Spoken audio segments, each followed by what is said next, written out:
Hello, everybody. Welcome to Strength Hammer, episode 91, with the most handsome version of Neil we've ever had on this show, and the most haired version of Neil.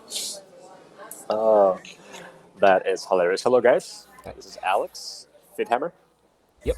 So, as promised a couple episodes back, we're getting it figured out to bring Alex on as the first part of the show, so we can talk a little bit more fitness with everybody. Even though he's more than just fitness, he's also a hobbyist. So we'll intermingle it. We'll get the strength. We'll get the hammer. That's right. It'll be coming out real good. So Alex, how you doing? Welcome. Great time. Welcome to being a regular part of the show. I am doing so well. I am so happy and blessed to be on this show. Talk with my friend about hobby and fitness, like my 2 out of 3 things I'm super passionate about. So that's fantastic. Well, I mean, third one's God, right? It's exactly right. Yep. Got it. Nailed it. Boom. I know. It's like you know me so well. That's good. Yeah, it's nice. Everybody, if you are listening and you hear, or just on audio and you hear some background noise, Alex is a very busy person with his business and such. So he's doing this for us in a coffee shop. So don't be too alarmed. You can still hear him just fine, but it is what it is. And it is what it is, right? Frankly, you should know what you're expecting when you come to Strength Hammer as far as audio quality goes. Hey, at least this time I should be able not to lose connection every 10 minutes. That's so true. I should be consistently on here. That's true. So yeah, Alex, real quick, just for general purposes, give a quick introduction of what you are and who you do within the Warhammer community, so everyone has that idea. Absolutely. All I do is I promote health and fitness in the Warhammer community through posts, entertainment, just kind of merging those 2 awesome hobbies together, being a Warhammer nerd and being a gym rat, right? Or however that looks like for you. And I also offer like free workout programs every month. I offer more in-depth Warhammer programs on Patreon, and I do one-on-one coaching as well as part of my business. And be warned, everybody, if Alex starts seeing people join his Patreon through this show, I'm going to start a Patreon too. You should, man. Why not? I don't know why. I don't know what I'd offer that's special or unique. Like, I just do this for fun. But yeah, no, Alex, it's great to have you on. We'll get this as regularly as we can. Hopefully it is weekly. We'll get that schedule down. Yeah. But for this time, sometime you'll have a topic. We'll talk about news in the fitness space. Like, what was the big fitness news after the Arnold? Oh, Arnold's he's paying more for his bodybuilding prize winners than the Olympia now.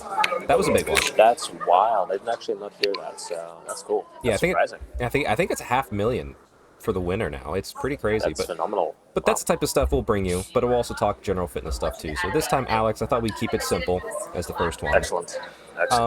Let's run through for people who are maybe new to fitness or just getting into it. Like, what is that typical 3-day bro split, as it's called? What does that look like for people who are just starting out? Like they join a gym. There's barbells, there's free weights, there's some machines. Like, how would someone start a program and they say, well, we'll look at it from the bro split, so 3 days a week? Sure. So, yes. So 3 days a week is what I would recommend for most busy people, right? When I get busy and life gets crazy, I'm doing 3 days a week, at most 4, right? Right now I'm doing a 5-day program, it just gets hectic. So I'm literally switching to a 3-4 day program for next week. Some things I want to be, when you have a lot of time in the world, you can be much more flexible with your programming. When you have only 3 days a week, you want to be as efficient as possible. Right? So what I recommend when you do 3 days a week, as long as you're not there to just have fun, as long as you're there to actually build muscle effectively, I recommend hitting each muscle group 2 times or 3 times a week. Okay. Right? So you can either do 3-day full body workout, where you target each major muscle 3 days a week, or you could do a upper lower and then full body. or a push-pull and then full body, right? So you're targeting each muscle at least 2-3 days a week. If you do it any other way, where let's say you do chest and triceps on one day, and then you do back and biceps on another day, and then you do legs on another day, it's fine. It's not a bad thing. It gets you in the gym. If you enjoy it, that's fine. It's just not as efficient and effective because you're only targeting each muscle once a week then. Right. Right. That's the general structure I recommend. Yeah, perfect. And like I said, if you're doing like that general, like I've done the bro split many a times, but it's very simple to still hit that second muscle group, especially as like the newbie gains are kicking in and you're newer to the gym. And newbie gains are real, and it's not a negative thing. It's just you will gain muscle a little faster as you're starting out because you're providing that stimulus. But if you do like the just, you know, chest and tries, you know, and then you do a posterior and then like a leg day type thing, it's easy to throw in a couple accessory lifts, especially if there's machines in the gym. So like, okay, I'm not doing my posterior deadlifts today, but I'll throw in a row with the cable row machine to at least hit that back a second time that week. It's not, it'll help you get started. It's not going to be like an advanced form, but yeah, hitting it 2 times a week is great, but like don't feel like you have to destroy the muscles 2 times a week. Like have one good working session with that muscle group and then do an accessory another day. Yeah, there's so many ways to do it, and also if being the most effective and efficient takes away from enjoyment of it from you, and you're not actually going to shop at the gym, do whatever is fun for you. Like just do some kind of resistance training. Yeah, I forget where I heard it, but I love saying it to my wife every time we get out of the gym, and she's like, "Oh, that was rough." Like she had a rough, workout or something. I'm like, "Hey, you just lapped everybody that's on the couch, so getting to the gym is better than not." Which is most people, right? Like literally just showing up at the gym and doing something, you're already doing better than most people who didn't do anything, right? Yes. So I absolutely agree with that statement. Now, okay, so you're going to go to the gym for the first time. You're going to do this 3-day cycle. So, you work your chest and tries one day. You've got a nice program from Alex to get you started here. Alex, let's talk about like when someone's going to the gym for the first time. What should they expect? Because I don't think I hear this too often. Like, what would they expect to see here? Let's say it's a typical. We could even say like not like a Planet Fitness, more of a typical gym. Sure. Like Planet Fitness is pretty well routine. You walk in, you pay for it, you go to the machines. But you're going to a gym and it's a mixed bag. There's like I said, there's the free weights, maybe some power lifters, maybe some bodybuilders, CrossFit athletes, like more of a typical gym that might be kind of scary for a new person. So what would they expect walking in? Here's the biggest thing I can tell you what they would expect, because I don't want to set your expectations too high or too low. Mm-hmm. What you can expect is people minding their own business. Yep. Right? Nobody is looking at you. Nobody is judging you. If you're on a machine or you're picking up dumbbells and working out, nobody's judging your form, right? Unless you look lost and you're like looking for somebody to help, nobody's gonna approach you, right? Everybody's gonna mind their own business. Everybody's there to get better. Everybody's been a beginner, right? Mm-hmm. If anything, somebody who is more advanced may approach you if they see obviously that you're struggling, be like, "Hey, do you mind? Like, are you struggling? Do you have any questions?" But yeah, overall, 99% of gym culture minds their own business and are very, very helpful and are happy that you're there because they were also once a beginner. Right, and I would also add to that. Don't be afraid if you're walking in. Like if you've never been to the gym before, 2 suggestions. One, if you're more of an outgoing person, as you do, go into the gym, maybe see what other people are doing who have clearly been there longer, and like, oh, okay, that person's benching, and you can kind of like, I'll bench, and you kind of see how to do it. You can even ask them for help, like, hey, can you help me make sure I'm doing this right? And guarantee you, everybody I've ever been in the gym is like, yeah, absolutely. Let me show you what I know. Or if you're more introverted, I would suggest hiring a trainer. Not necessarily has to be long term. You can hire a trainer to be like, hey, can I hire you for a week or 2 weeks just to show me movements I need to do? Very good. Like yes, they're not. Exactly. Yeah, you don't have to feel like you have to hire a trainer. And most gyms have trainers there. You don't have to hire them for 6 months or a year. You can do it just for a few weeks to get the flow, and then once you get a routine down, just do that routine. Yeah, absolutely. Yeah, if you are more of an in-person learner, hiring a trainer can be worth gold, right? Just literally, not even for programming. You can if you want to. That definitely helps. But just like, hey, can you teach me like the 10 biggest movements I need to know? And from then, like, if you learn how to bench well, you can do most chest movements well. Yeah. Right. if you know how to squat well, you will learn how to do most leg movements well, right? There's certainly nuance there, but like literally, like you said, 2-3 weeks, that's really all you need just to show you how to do those movements well. Yeah, and over time, as you get more into your fitness journey, you'll start discovering YouTube videos, Instagrams, stuff like that. It's like here's how you do this. Here's something new. Here's something you never tried. Like heck, we're still doing that. We still find people are like, We're still both doing it. try Yeah. this movement. I'm like, oh, it feels really good. I'm getting a deeper stretch. Absolutely. Great stuff. Absolutely. But yeah, that's a very good thing about from what your original point of everyone's there to mind their own business. I promise you, if I'm alone in the gym, I'm not sort of dancing to music and going, boy, do I look fat today. Like, I'm not looking at anyone's form or what they're doing. I'm just like, man, okay. I'm feeling strong, but looking a little fluffy right now. But that's my usual mindset. Yeah. And then I jam out to my songs. Everybody's there to get better. Yeah. Right.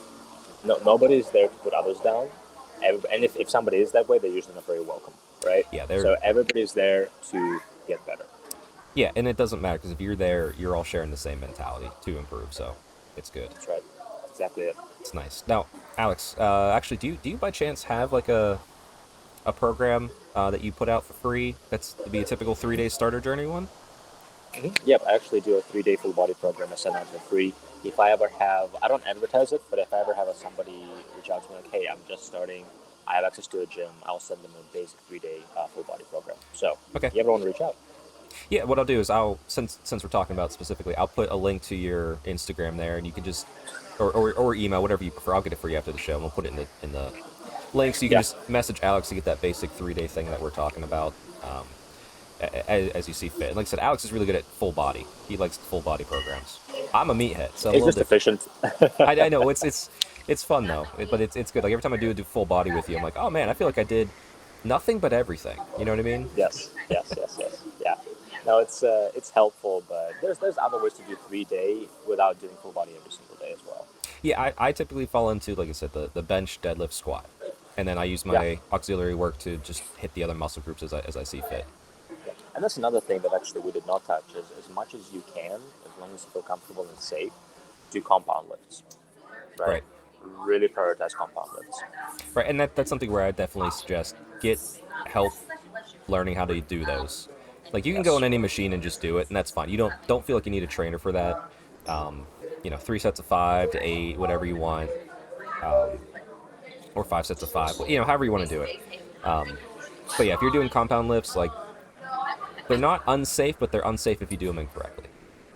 Absolutely. Yeah, not every. Most movements are safe when done right. Yes. Some are just more challenging. Like a deadlift is a very complex movement. Yes. Yeah, deadlift. Yeah.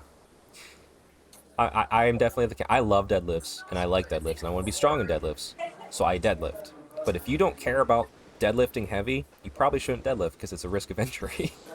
Yeah, it's risk of injury, and also stimulus to fatigue is relatively high. So if your only goal is bodybuilding, there's so many camps on it. Honestly, if you like deadlifting, do it, and if you don't, you can do a lot of other things.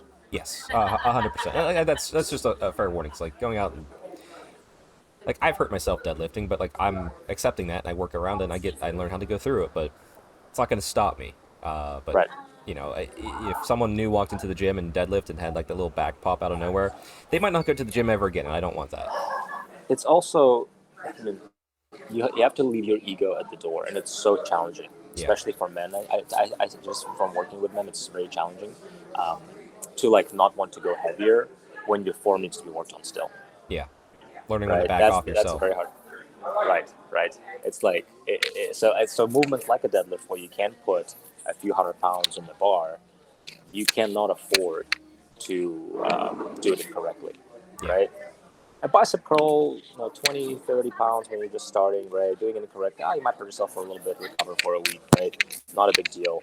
That's 20, 30 pounds. You cannot afford to lift 200, 300, whatever you're doing, pounds deadlift incorrectly. Right. So essentially, be excited, go to the gym, get a trainer, and keep your ego at the door. You'll get heavy eventually if that's your goal, but you don't have to do heavy right away. Yeah, absolutely. Yeah, so we'll cover a lot of the things in the future, but I always recommend form first. Then once the form is good, train close to failure, and then progressively overload to get stronger all the time. Yep. Perfect. Excellent. Well, with the fitness talk out of the way, it was a pretty short one today. Sometimes it'll be longer, sometimes it'll be shorter. It's fine. But Alex, I need to know what hobby you're working on right now. Like, what's going on in your life? Take your coffee. Take a sip of your coffee. All right.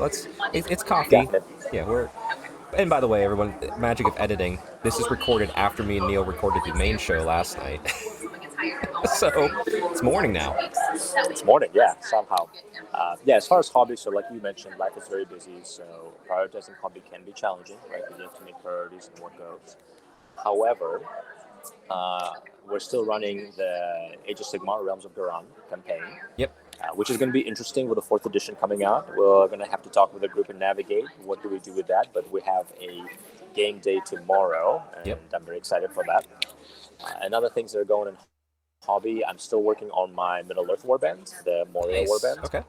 I recently purchased the, oh goodness, I'm blanking out on it. Another Age of Sigmar set.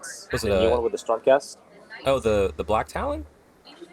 No, I bought Callus and Tall. Oh, gotcha. Nice. Very cool. I purchased it. Did not buy it yet. I did not build it yet, but I've purchased it. Have you read the books for Callus and Toll? No, just the animated and the cinematics, not cinematics, the animated show. I've heard the books are phenomenal. I haven't read them yet either, but yes, it's on my list. But it looks awesome, and the models are phenomenal, right? There's a lot of character in them, so I'm looking forward to building and painting them. The biggest thing I've been excited for lately is, Chuck, have you played Heroes of Might and Magic 3? No, I never have. I typically stay in the Warhammer sphere of wargaming. Fair enough. So it's actually not a war game, it's a video game from when I was in middle school. So when you would have been even older back then. Yeah. But it was like my middle school jam was... Heroes of Might and Magic 3. Right? Okay, all right. And recently, they've made a board game for it. On Kickstarter. Okay. And it's huge. Like they have all kind of models, all kind of maps. It's not necessarily a miniature board game, but they have like tons of models for every faction, like 12, 14 models, right? Gotcha. So I'm very excited to play that. And maybe paint it, ? But definitely play it. There you go. That's fun. Yeah, it's some good hobby planned. Unfortunately, my video game love has been taken up by Helldivers 2 right now, so... As it should be. All the managed democracy I am bringing, but that's right. That's great. I said, yeah, and I'm looking forward to campaign day tomorrow. And we'll see what happens with this Sigmar campaign for the new edition dropping. Yeah, it's going to be very interesting. I'm looking forward to the rules for Age of Sigmar 4, but we'll see if we can actually fit it into the style of the campaign we're running. Yeah, and if not, we'll figure something else out. We will. Yeah, it'll be fine. All right. Alex, any closing thoughts on the fitness chat before we switch it over to myself and Neil to talk about Orcs and Goblins? Don't let being a nerd stop you from working out. Nerd's not a bad word anymore. Exactly. I'm proud to be a nerd, right? Yeah. But don't let one hobby prevent you from pursuing another hobby. Yes. Right? Yep. Even if they seem polar opposites, they really are not. Listen, you can deadlift heavy and walk over and paint a model. I do it regularly in my basement. All right, it's absolutely micro and macro. That's all you gotta do. Maybe don't paint eyes, but no, don't do eyes. Don't do eyes. Yeah. Cool. All right, excellent. Alex, we will see you next week. And for now, we'll switch over to me and Neil. Take care. Don't try to make it smooth transition. Just start the new thing. That's what I think. Just start it.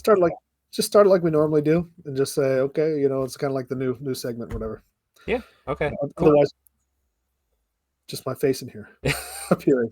I took your advice. I started it just like I usually start the show, or it started recording about 20 seconds ago. Perfect. I knew you were. As I stumbled through that. Yeah. Perfect. So, yeah. Neil, how are you now that we've transitioned away from, assuming scheduling works and nothing dire happens? You guys just saw the first new version of the format of the podcast. Me and Alex kick it off, so we're with Neil now. I do want to preface that. I don't want to assume, just in case Alex has something pop up. But Neil, how the heck are you? I'm doing good. I'm really good. I got this came in yesterday. Oh, there it is. There we go. Ooh, look at that. So. Very excited. I too. My local GW. So. I too am rich in the green. Mm-hmm. But do you have these? Not yet. They have been Yeah. ordered. Oh, I okay. do All not right. have them yet. Not in my possession. Well, mine are going to sit right here unopened because I don't play the army, but I'm going to collect every book and card that comes out for this game. Uh, That's awesome. Yeah. yes, it's awesome. Okay, tell you what though. We just talked probably a little bit of hobby with Alex there, so let's go into our hobby Mm-hmm. and what we've been up to here. So let me bring up a picture here. We only it's not a ton of hobby, but it's some quality hobby, I think. Where is that at? Boom, pop you up. There we go, right on screen right now. Let me see if I make it a little. Whoop, that's us. Don't do that. Wrong one. I want that one. Make that a little bigger. Nope, I don't know what that was. I changed something. Oh, There it I, is. did, I didn't see it. So I wish I could at this point. Yeah, it's fine. It's just me adjusting sizes of things that aren't on screen, and I don't know what they are because they're hidden. Mm. But yes, up on screen right now, you can see my latest hobby, which is the models I painted to add and reinforce my Tomb King's army that I won on fours last year. Nice. Yes, so that was a. Skelly boys aren't that hard to paint. They're so boring to build. They are so boring to build, but very easy to Man. paint. Build those old, not the new skeletons, but build the old skeletons for Oh, Soul Blight or vampire counts, whatever you want to talk about. Bad. yeah. To be fair, the new skeletons, I don't want to build those. I've built some of them. They're so fiddly. At least these ones aren't breaking in my hand. Oh, that's good. But yeah, I'm excited. It's 20 spearmen, which I didn't have. 20 more archers.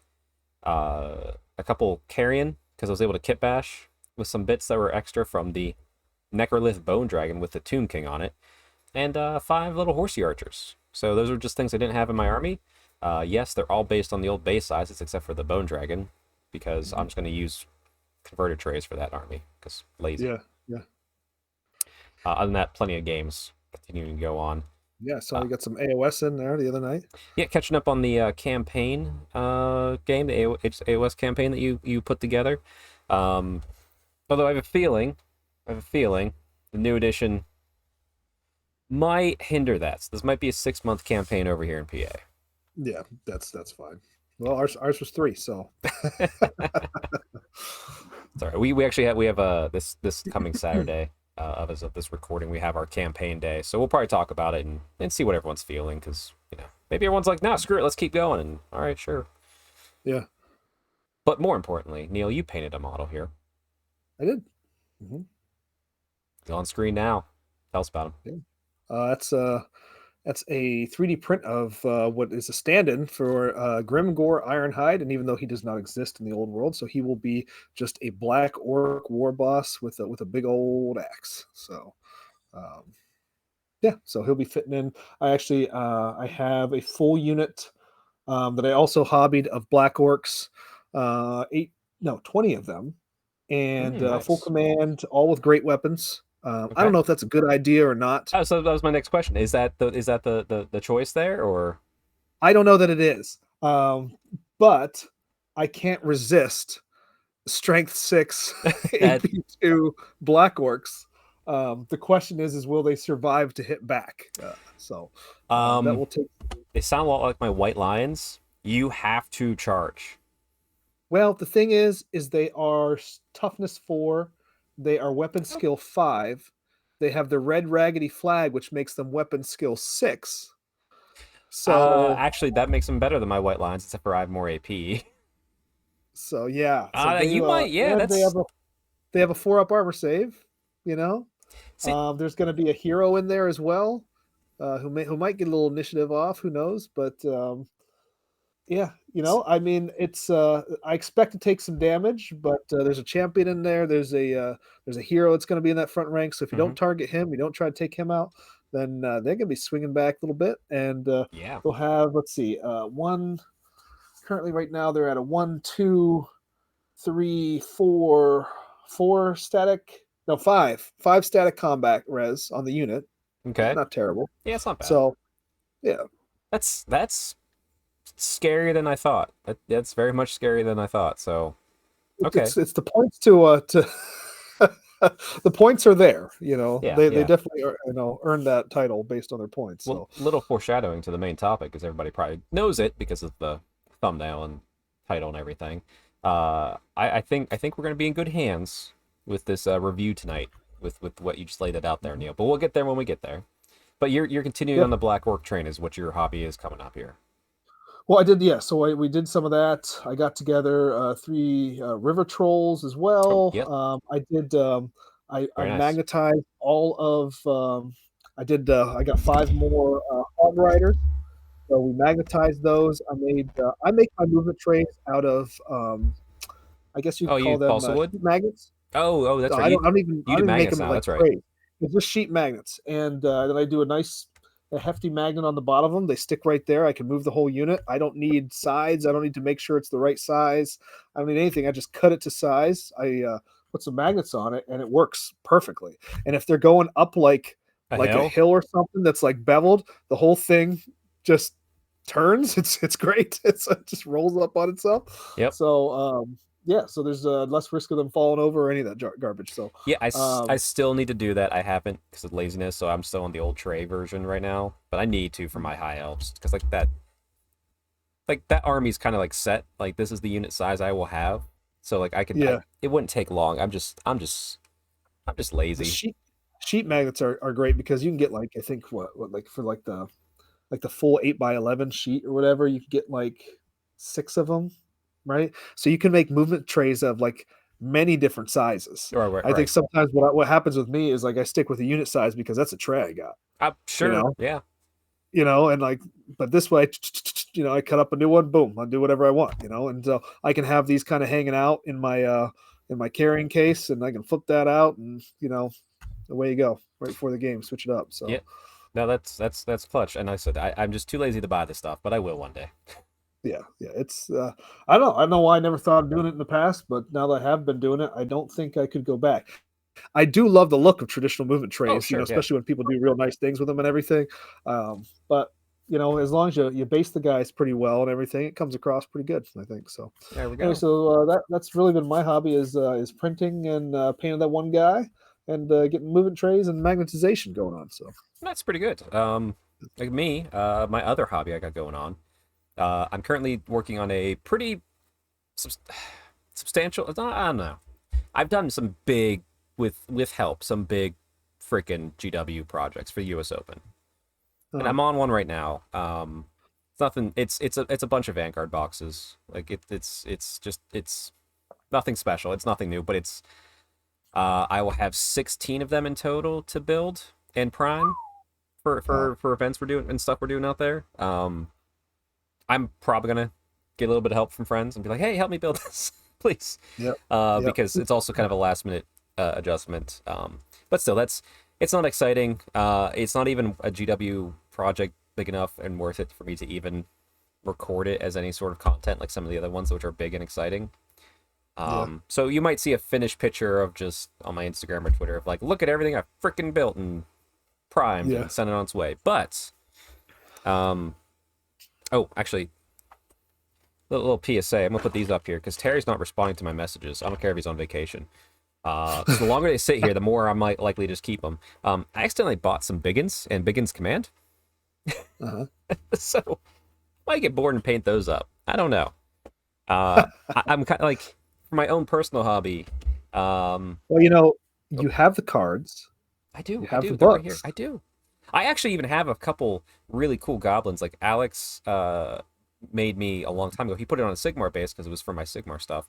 Uh-huh. A Black Orc war boss riding a war pig or whatever it is. And I Hmm. have the old Grumlock here. Like I would be all orcs. I'm not a goblin fan, but like Oh, I was the just gonna say, I got like 40 night goblins. I could possibly send those your way that I'm not using not. right now.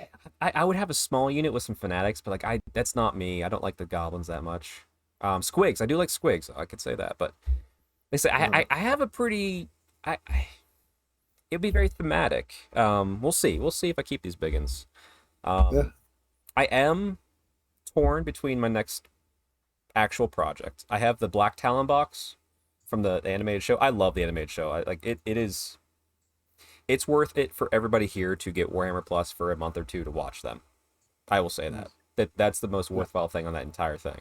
I still buy the subscription for the year because I get the free model. I do watch some of the other stuff, but Black Talon is by far my favorite thing on that whole subscription service. Yeah, and I know it's been panned all across the internets since it came out. But Realms of Ruin right now is like 80% off on Steam, and regardless of what you might think about the game, and I haven't bought it yet. Yeah, I'm still kind of on the fence, but seems like there's a good story in there. Stories by Gab Thorpe, yeah, and so I think it's $8, yeah. maybe And $10. here's the thing, You know, I'm willing to risk $8, because they could always fix games later. That happens all the time now. yeah. I mean, I don't know. This one's getting But fixed just because it didn't do very well, but I don't know. It might be worth just playing it through just to see what the story is and all that. that if you're could into be. it. But my video game time is taken up by Helldivers 2. Helldivers 2, that's new. Oh, and no, the managed democracy must prevail. Somehow the automatons returned. Okay, you need to fuck Helldivers 2. Holy shit, it is so much fun. I love it. It's so memey too. I've never even heard of it. I have no Oh, idea what that is. we will discuss after this call if possible. Okay.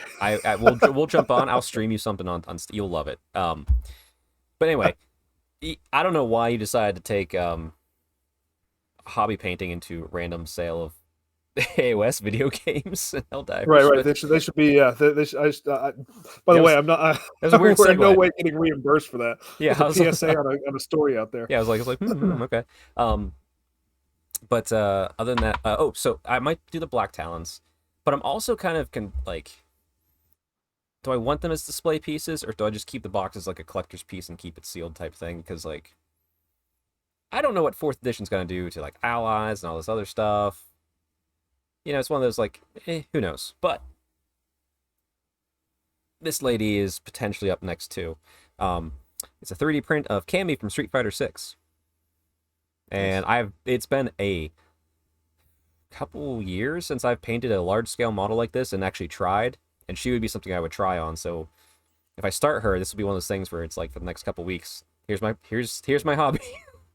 She looks like finally got her laundry done. And's got some pants on now. So. She does right there. Yeah. There you go. By the way, I went on where was it? I forget the site was, but like you Google STL files, and I was like, I'm gonna buy one. I want to buy a nice one. So I found this one. It's pretty simple. It's a nice little victory pose. It's in her Street Fighter 6 costume. Boy, like, and I get it. Like there's even some nice ones of her older costume, which is a little bit more revealing. Like, I was like, maybe I'll get that whenever I do that. But I want to do this one first because this one I could paint and display. My mama would be proud of me. The other one she'd be like, But boy, it is hard to find clothed Cammy STLs by just typing in Cammy. Did you know the internet's really horny, Neil? The internet, the internet is very horny. It's incredibly horny. There was some raunchy stuff. But like I said, Black Talons, Cammy. I'm leaning towards the Cammy right now, just for something different. But it's almost time for my next army project. And no, it's not going to be the Napoleonics. Of course. Everyone's telling me not to paint that stuff, so I'm gonna let it sit. But here's what I think my next army project will be. Nice. Yeah. Now that's a take some time army right there, isn't it? Well, actually, it's weird. I actually like the uniform color scheme on them. But yeah, like a renegade faction. What is that? What kind of faction is that? No, it's just they all follow the Duke. It's not a bunch of random knights together in an army. It's a unified force that kind of stays together. I'd have one unit of the questing knights that are kind of a mixed heraldry, like they just joined the battle. But like mostly, I found the province. No, the duchy I like of Bretonnian. Paravon, they live near the mountains in the forest. And they actually have since they live near the mountains, there's a ton of Pegasi. I was reading the lore on it because I was like, let me find the color scheme I like and try and paint an army officially from one of them because I like doing that in the old world more so than not. I was like, oh, I like that one. It's got a Pegasus on it. I bet they have Pegasi. I don't mind that. I will kind of put in as much Pegasus as I can for theme. And then I was reading the lore on this, and they encourage travel. So when a child is born, they're raised for so long. When they're ready to be educated in whatever farming or tilling or milling, whatever it is, they get sent to another village far away. And this is all planned. Like, it's all safe travels. The knights keep the roads safe and all that sort of stuff. They actually, well, they keep the roads safe, but they don't actually use the roads, so the roads are shit because all the lords fly on Pegasus, which is really funny. But all the peasants travel. And then after they've trained, they travel to yet another village to, find a family and all that sort of stuff. And it's like it's one of the few places in Bretonia that does this, so it's the least inbred place in Bretonia. Even like the nobles do that too, like they all disperse. So I'm like, that's a weird bit of lore I never thought I'd find. Like, this is the least inbred part of Bretonia. Like, okay. Wow. Yeah, Would you love to have your country which one's well, say if there's a least inbred in this fantasy world to be that. Yeah. Now see, the fact that there's a least inbred Bretonian duchy implies that there's a most inbred Bretonian duchy. And which one is that, I wonder? I don't know. Let us know in the comments below. I've got at least 12 offensive jokes spinning around in my head right now. I'm just not going to say. Well, listen, West Virginia is between us and states right now, so we can go there. And if you're from West Virginia, sorry, those jokes are easy. You have a beautiful state. Oh, but also, like, it's a nice blue and black color scheme. Actually, the blue is very similar to this blue if you look at it not washed out in light. Yeah, I'm looking forward to that, but like, I'm not rushing into that one yet. It'll come when it comes. Need a little bit of a break. And I think that covers all my hobby as of late. So Neil, you wanna I don't want to spend too much time on this, because you might take longer than expected, but there has been some AOS 4.0 news. There's going to be that probably every week on this podcast that we'll have to talk about until the launch. Yeah. We had a little sneak peek at command abilities. Yep. We have two. So let me get this open here. So real quick, let's look at the other one, the Anatomy of a War Scroll. I think that'll be a simpler one to discuss. Ooh, yeah, I forgot that came first. Yeah. Yep. Yeah, actually, it released the same day as our podcast Friday. That's why it took me a moment to did we do this? No, we didn't do this. All right. So pretty simply, obviously, health is now wounds. We get the chance to look at the Liberator one here. Kind of breaks it down. So there's keywords as usual. I like that we're noticing there's keywords for infantry, heroes, monsters, cavalry, that sort of stuff now. Hopefully that cleans things up a little bit. Neil, what are your thoughts on that? Like, I mean, I like that everything's on one page. I know I was talking to Big M about that, and Big M's thing is like, you just need to make the War Scroll the size that it needs to be. But whenever sometimes, like, I never used Nagash. I don't think actually in one game. I owned him for 6-7 years and never used him in one game. And the whole reason is, like, I took a look at the War Scroll. Like, I own Arcane, and I very rarely play him because I'm like, I can't be bothered with this. Like, it's sure. so much on there, And I do like that they give us the contrast. Like, here's Liberators. Here's a stalwart troop. Here's some basic stuff. An ability like Crit Mortal, which makes sense. It's very simple. Yeah. Here's your profile. This is a Warhammer. Okay. Like, here's 1 in 5 can have the Grand Hammer. Here's the Grand Hammer profile. You have the passive ability with color coding, and I like the color coding and the little symbols they're putting on there too. That's a nice little basic design element that I think was missing on all prior editions, so it's nice to see that here. Yeah. Yeah, but I look at the Liberator Scroll, I'm like, okay, I know exactly what they do. I don't know within the context of the game, but I'm like, okay, that feels like a Liberator. I like it. But yeah, but then to your point, we go down. And they talk about the abilities and the colors too, and that's good because like that gives us the stack, as we've all talked about here, and all across the internet about essentially Magic the Gathering, how the movement stuff works, how it's going to trigger, how blah blah blah blah blah. Yeah. But like, essentially, I'm just saying I like this. I like this change. This is a happy change for me. It seems like one of the things that attracted me to AOS in the first place was just the simplicity of it, right? So now that we're trying to get back to that a little bit, I'm a big fan. So let's do it. And then as you said, here's Nagash. I mean, that's a beefy war scroll, but It is. Yeah. it is But one not as page. No. and just the setup in general of everything being boxed, right? I can Yes. appreciate that as well. So everything seems like okay, I can visually kind of, zero in on each one of these boxes a whole lot better than just like a, bunch of text, even though some stuff was bolded on old war scrolls and everything, and it was fine for the time, but this is better. Yeah. Well, also Just too, better. the abilities on it have their own keywords. Like, Mhm. like Invocation of Agash is keyword spell.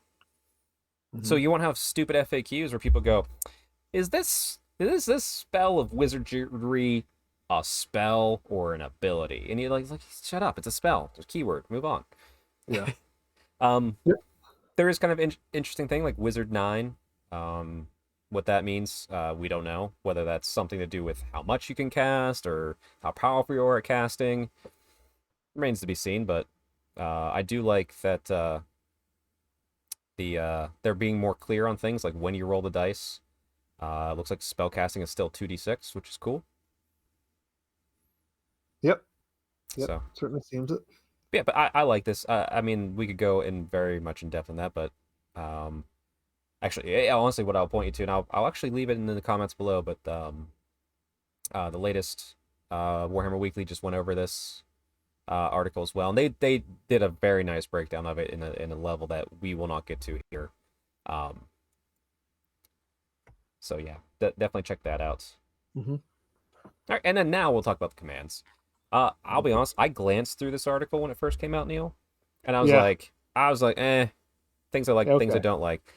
Yeah. Here's I all out attack. Here's all out defense. Yeah. But I went back and started reading it more and more and like the little minutia things, and I was getting more excited for it. Yeah. Like it's like it's easy to just glance over this and assume I know what's going on here, but there's little details. Yeah. So each player is going to get 4 command points. If you're the Except they're underdog, not. Except they're not going right? to get 4 Well, points. everybody gets 4 per turn, battle Yeah. round, whatever you call it. Yeah. If you're the underdog, which means you have less points, you get an additional one. And then I think what's the other one? If you have less auxiliary, you can also get an additional one. Mhm.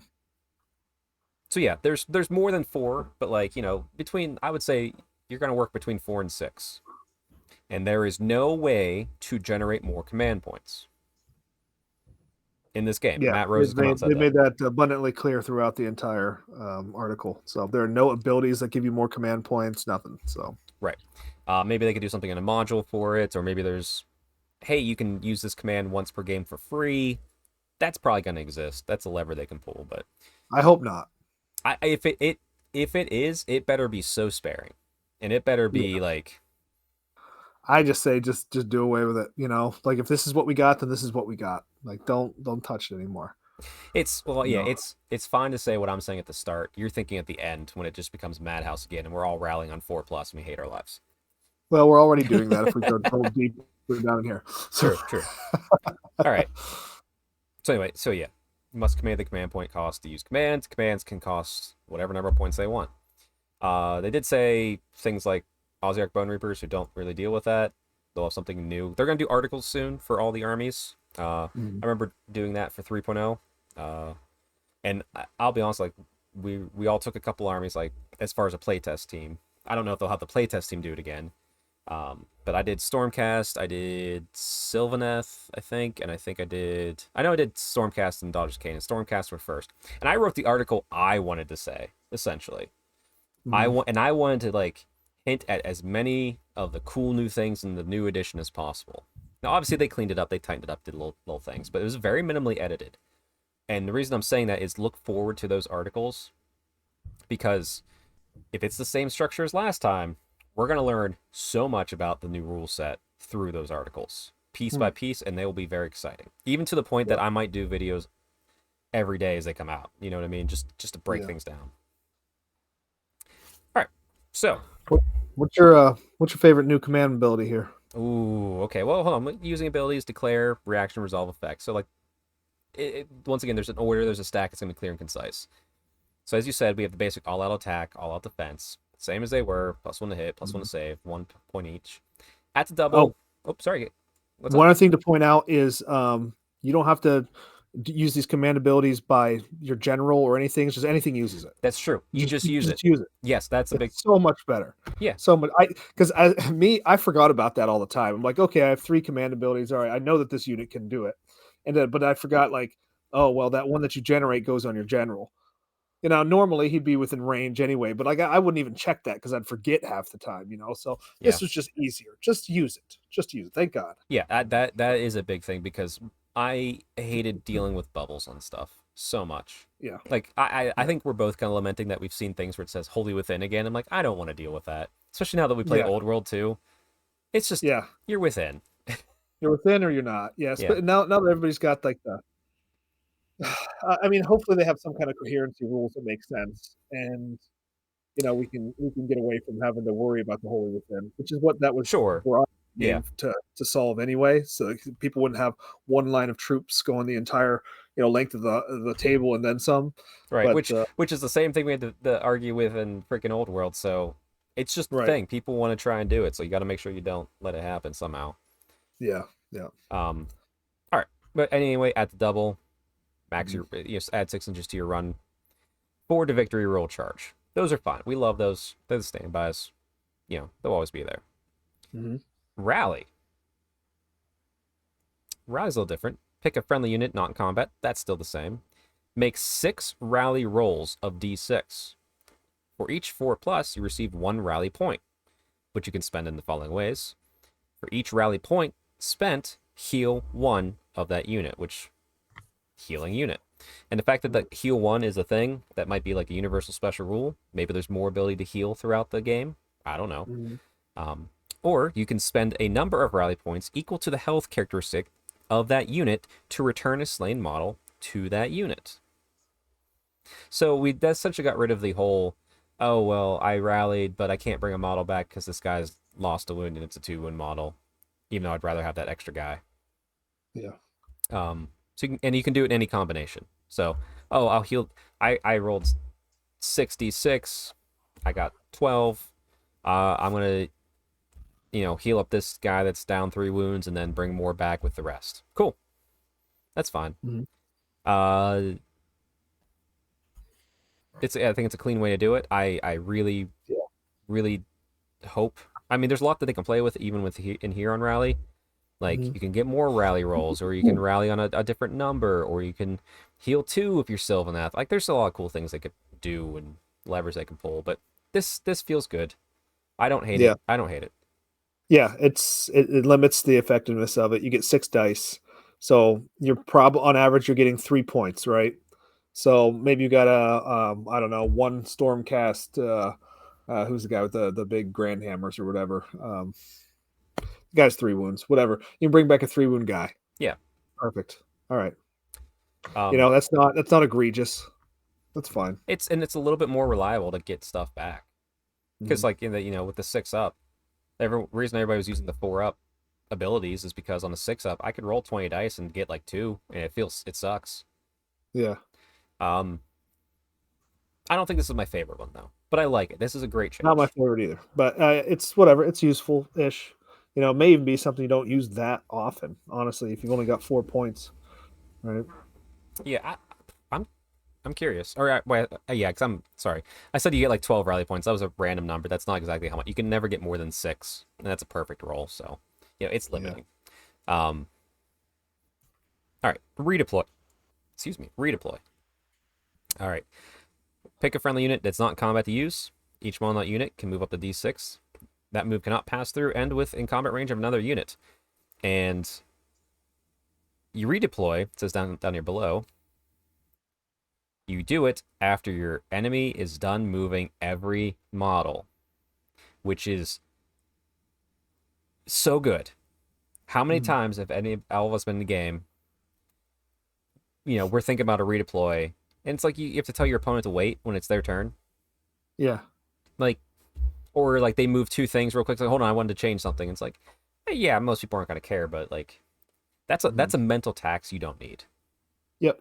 Move all your stuff. I'll decide if I want to move something. Now, what I don't like about this ability, I hate the D6. Yeah. That's. I really wish it. I still won't use this. I like I said, when I wrote my own pack, it's like a little battle scroll for my event.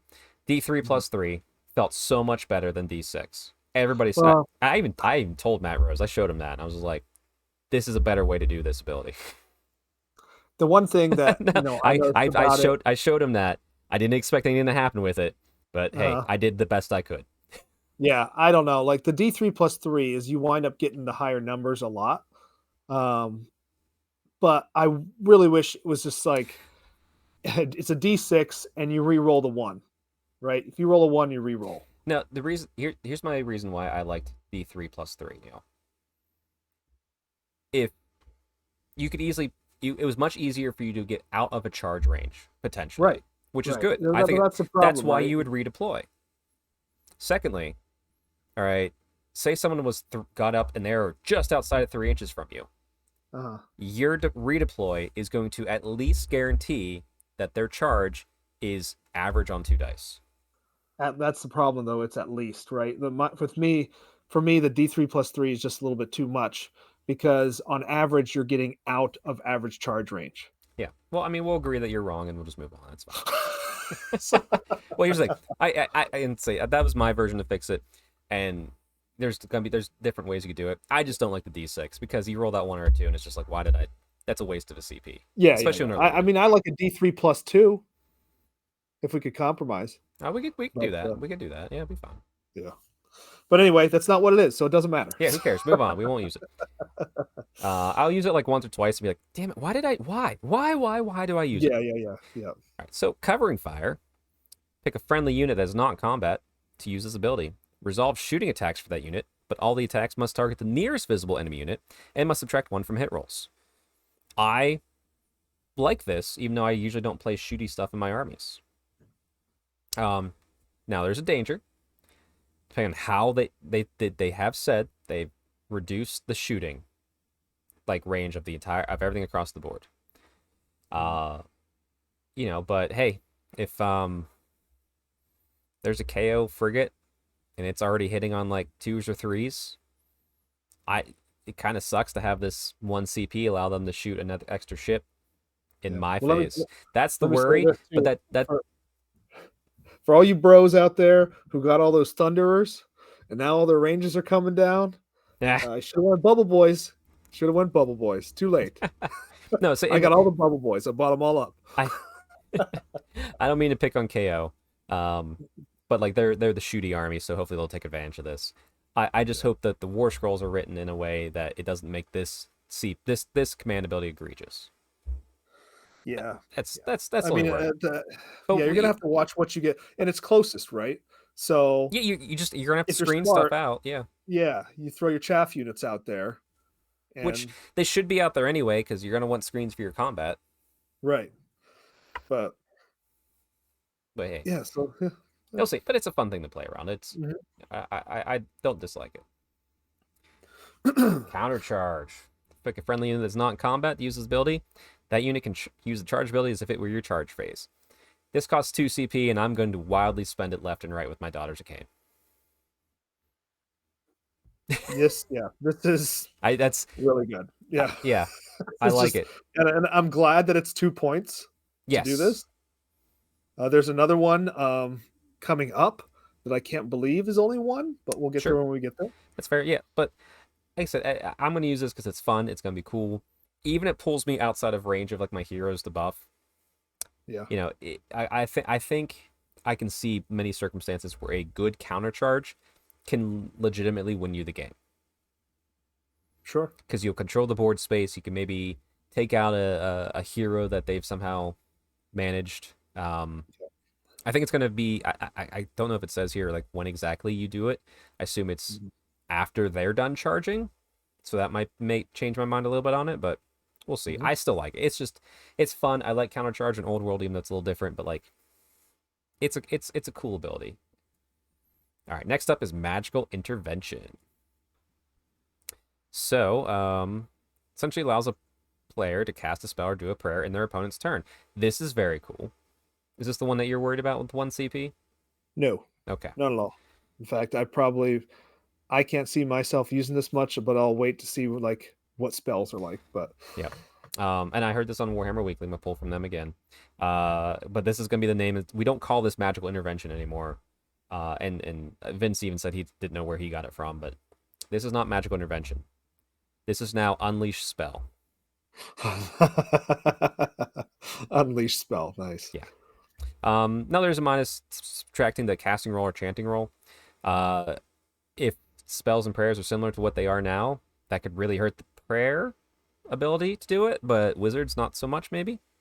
Yeah, prayers have been completely overhauled from what they said. Oh, did they? Okay, then Yep. sure, we'll wait to see what that is, because maybe that's a 2d6 roll now too. Just it works just like magic, and that would be fine with me. Yeah, All right, so power through. Now this is a fun one. Is this the one you're worried about? this is the one, buddy, Okay. right here. I think it's fun and thematic, but I'm only thinking about it in terms of what would make sense to do this with. Yeah, I mean it's really good. Yeah. Okay. So Power through. Yeah. Pick a friendly unit that's charged this turn to use this ability. Then you must pick an enemy unit in combat with which to be a target. Target must have a lower health characteristic than the unit using this ability. Do D3 mortal wounds on that target. Then the unit using this ability can move a distance up to its move characteristic. Can pass through and end the move within the combat ranges of enemy units that were in combat with it at the start of the move, but not close to other movements. It does not have to end its move in combat. So, most simplest thing is like some big beastie monster, some chariot going through, doing wounds, running over like a small bit of chaff, and just continuing on through, which is what they might do in real life. and certainly that's what they want it to do. Yes. No. What's the concern, Neil? All right, so my hero has 6 wounds. Yours has 5. Yours has 2 wounds of damage on it that I did when I charged in, and so now I power through. I get an extra move on my hero. I do D3 mortal wounds onto your guy. Your guy's dead, and I got to move.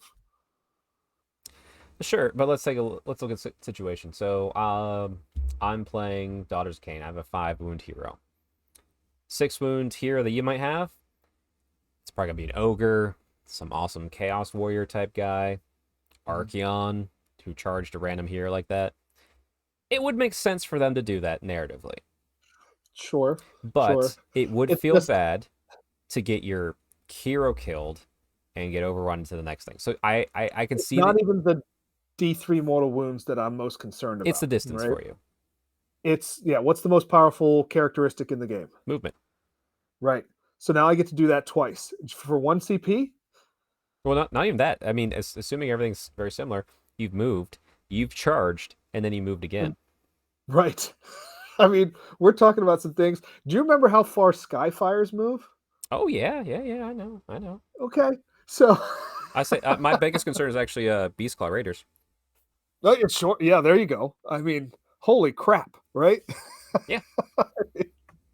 Those things are going to be, I mean, and for 1 CP, like I just wish this was at least 2. You know, I'm looking for 2 for this one, but that's a whole lot of functionality for 1 CP. I mean, the other one you could get 1 guy back. Isn't that nice? Yeah. Or maybe you could get 1 subtract 1 from somebody's casting roll for 1. Oh, well, this one lets you move across the entire board while doing mortal wounds. Oh, let's use that. Now here's the thing. Let's do that. Here's the thing. Is that possible? Yes, with our understanding of the games blended right now. We don't know all the war scrolls or how things have changed, so we got to wait to see how effective Right. this could be.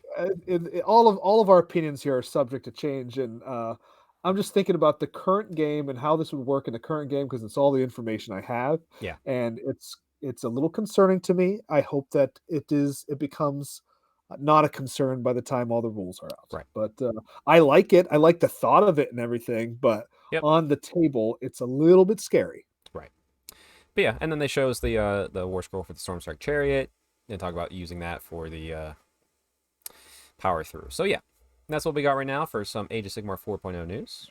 So we'll close that out. So now. that Stormstrike Chariot, you could potentially, let's say you got off a long bomb charge, you Yep. moved 10 inches, you charged 12 inches, and then you moved 10 inches. That is 32 inches of movement for those who are doing simple addition. Eventually, yes. Yeah. But God bless. Yeah, we'll see. But regardless, we're going to talk about what is currently an existing and great edition, Warhammer: The Old World. Now, I hope you all watched the FAQ show Monday that we did. I think we were actually the first Old World content people to put something out. Neil. Oh, Chuck, hold on 1 second Oh, what's before up? we get into. I'm reading power through now, so I may be wrong. It says it Okay. can pass through and end that move, so it has to end the Oh, move within 3 inches. So you can't just go 32 inches. Okay, I'm less okay. concerned about it Sure. now. Or I was All right. reading it wrong too. I was trusting your Yep. judgment on it. But yeah, let's like I said, we're gonna get that stuff wrong all the time until we get used to it. Yep. But yes, we're gonna talk Old World. Neil, we were I think we were the first ones to put out an Old World review of the FAQ. So Mhm. therefore, we won the internet that day, and everybody else is just copying us. Absolutely. Yeah. Just shame on all of you other content creators out there. Be quicker. Be like me and Neil, who Neil had randomly had the day off, and I could take an early lunch break as soon as those news dropped. But yeah, anyway, main topic. Mhm. So everybody, I hope you have your Ravening Hordes ready. I hope you have your Orcs and Goblins Arcane journals ready. You probably don't, because you might not be interested in this army, and that's fine. We will guide you through the Green Tide. Mhm. Mostly Neil, since he's the one that plays this army. Now, quick little bit here. The plan isn't really to go beat by beat, read every single thing, because Right. one, that's just not what we like to do. Two, we just want to talk about what's cool, and there is plenty of other shows out there. Actually, I'm going to shout out the Old World Charm podcast. Mhm. They are one of my mainstay podcasts, probably my current favorite. My top 3 Old World podcasts right now. Let's do it impromptu, Neil. I'll go first. I'll give it to you after that. Number 1, Old World Charm. Number 2, Square Based. And number 3, Old World Fanatics. Really? Yeah. Well, I what I do is I listen to Square Based or watch Square Based, Hmm. and then these days what I do is I buzz around and I just watch different people's battle reports. So I don't really have a second, like I'm not doing podcasts or anything like that at the moment.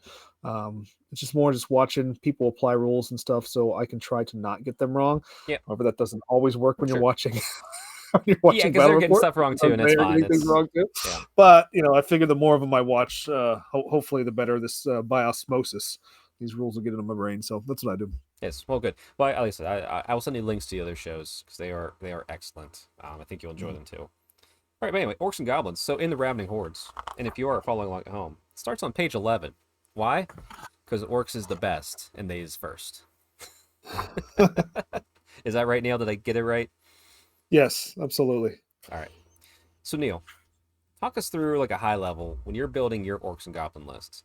What do you like? What's your restrictions generally that are kind of impactful? Like just like a high Um, level. High level, the restrictions that you're looking at are black orcs. For every black orc lord that you have or hero, you have to have a black orc mob, and vice versa. So if you want black orcs in there to try and manage your impetuosity throughout the entire army, which most people do, that is one constraint.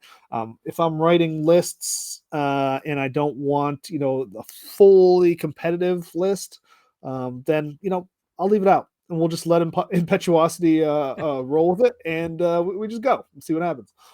Which is kind of more traditional orcs and goblins anyway. Um, So, but so essentially, if you're taking a type of unit, be it Black Orcs or Night Goblins, you're going to take a hero to go with it. It seems like in this army, you have Right, you right. you, So you night have to. goblins are restricted based on you have to have one hero for every type of night goblin unit. So if I have one night goblin hero, I can have just a night goblin mob. I can have a night goblin squig hoppers unit, but I couldn't have two of those. If I want a second night goblin squig hoppers mob, I'd have to have a second night goblin hero. But they don't necessarily have to This be with that unit. They just have to be in your army. They just have to be in your Right. army, and then that opens up more the same number of units. So if you get 3 Night Goblin heroes, you get 3 Night Goblin. You can repeat it 3 times. Right. Assuming that you're under the rule of 3, that's Which probably the most you need. However, if you're not under the rule of 3, you could take minimal Night Goblin heroes and you could have units upon units of fanatics running I around don't the know. board. You could, and You actually, could do that. That's a thing you could do. I here on this channel, we recommend you don't do that. yeah. Also, earlier today, good friend and fellow Warhammer hero Andrew Dart, he's starting his Old World army, and he's doing orcs and goblins. And he was kind of giving like a recap because he's learning the rules and going through it, and he was giving some insights. And number 2 on the insight, he called me out. It's like, Chuck, I bet you won't like this insight, which is you have to have a night goblin chieftain or shaman or whatever it is to then bring a night goblin unit. At which point my response was, you have fanatics, shut up. Right. Like, if your restriction uses you have to take like a 60-point hero to take your ungodly fanatics, shut up. Right. Yeah, absolutely. So yeah, Absolutely. it's not that bad restriction, but yeah, there is restrictions in the list building there. Those Okay. are the main ones. I don't find Nothing else a really lot seems to to limit be you. What's that? Nothing else seems to limit you in the core rule set for the building of it. No, I mean the thing is the orcs and goblins are spoiled for choices. There's so many different units. Yeah. I think that's actually one of the it's great, but it's also kind of a shame because there are some clear winners in the book. Night Oh, goblins, is there? Okay. Black orcs in particular. So if you're going to put together a competitive list, there's definitely some avenues you're being led down. Gotcha. But if you don't want to do that and you want to in a way handicap yourself a little bit, you're spoiled for choice, and everything's cheap, so you don't really have to make a lot of sacrifices to get a lot of what you want into the army. We were talking about 2,000 points for high elves. It seems like you're not getting everything you want. Right, but 2,000 points for orcs and goblins, I'm like, yeah, I'm okay with this. yeah, like I got everything I need. I'm good. Yeah, Comfy over here. Yeah, we're fine. So, Gotcha. Okay, well we got the start first up. Like, and we'll definitely touch on these guys, the Black Orc bosses. So you have the War Boss and the Big Boss. Of course, the Big Boss is going to be your BSB if you're doing an orc. War Boss is going to be your, I guess, your choppy character. How would you kit these types of characters out? Because they could take great weapons, spears, shields, and be mounted on whatever you can be mounted on in this book, and of course the magic items. Now you're going to take them because of the quell in impetuosity, correct? Yeah. So you're taking at least one of these guys. Taking Black Orcs. Let me find. I want to find the. Where is it? Oh, it's a hat of some sort. Oh, what is it? The Thinking Orcs hat or something like that. It's in here somewhere.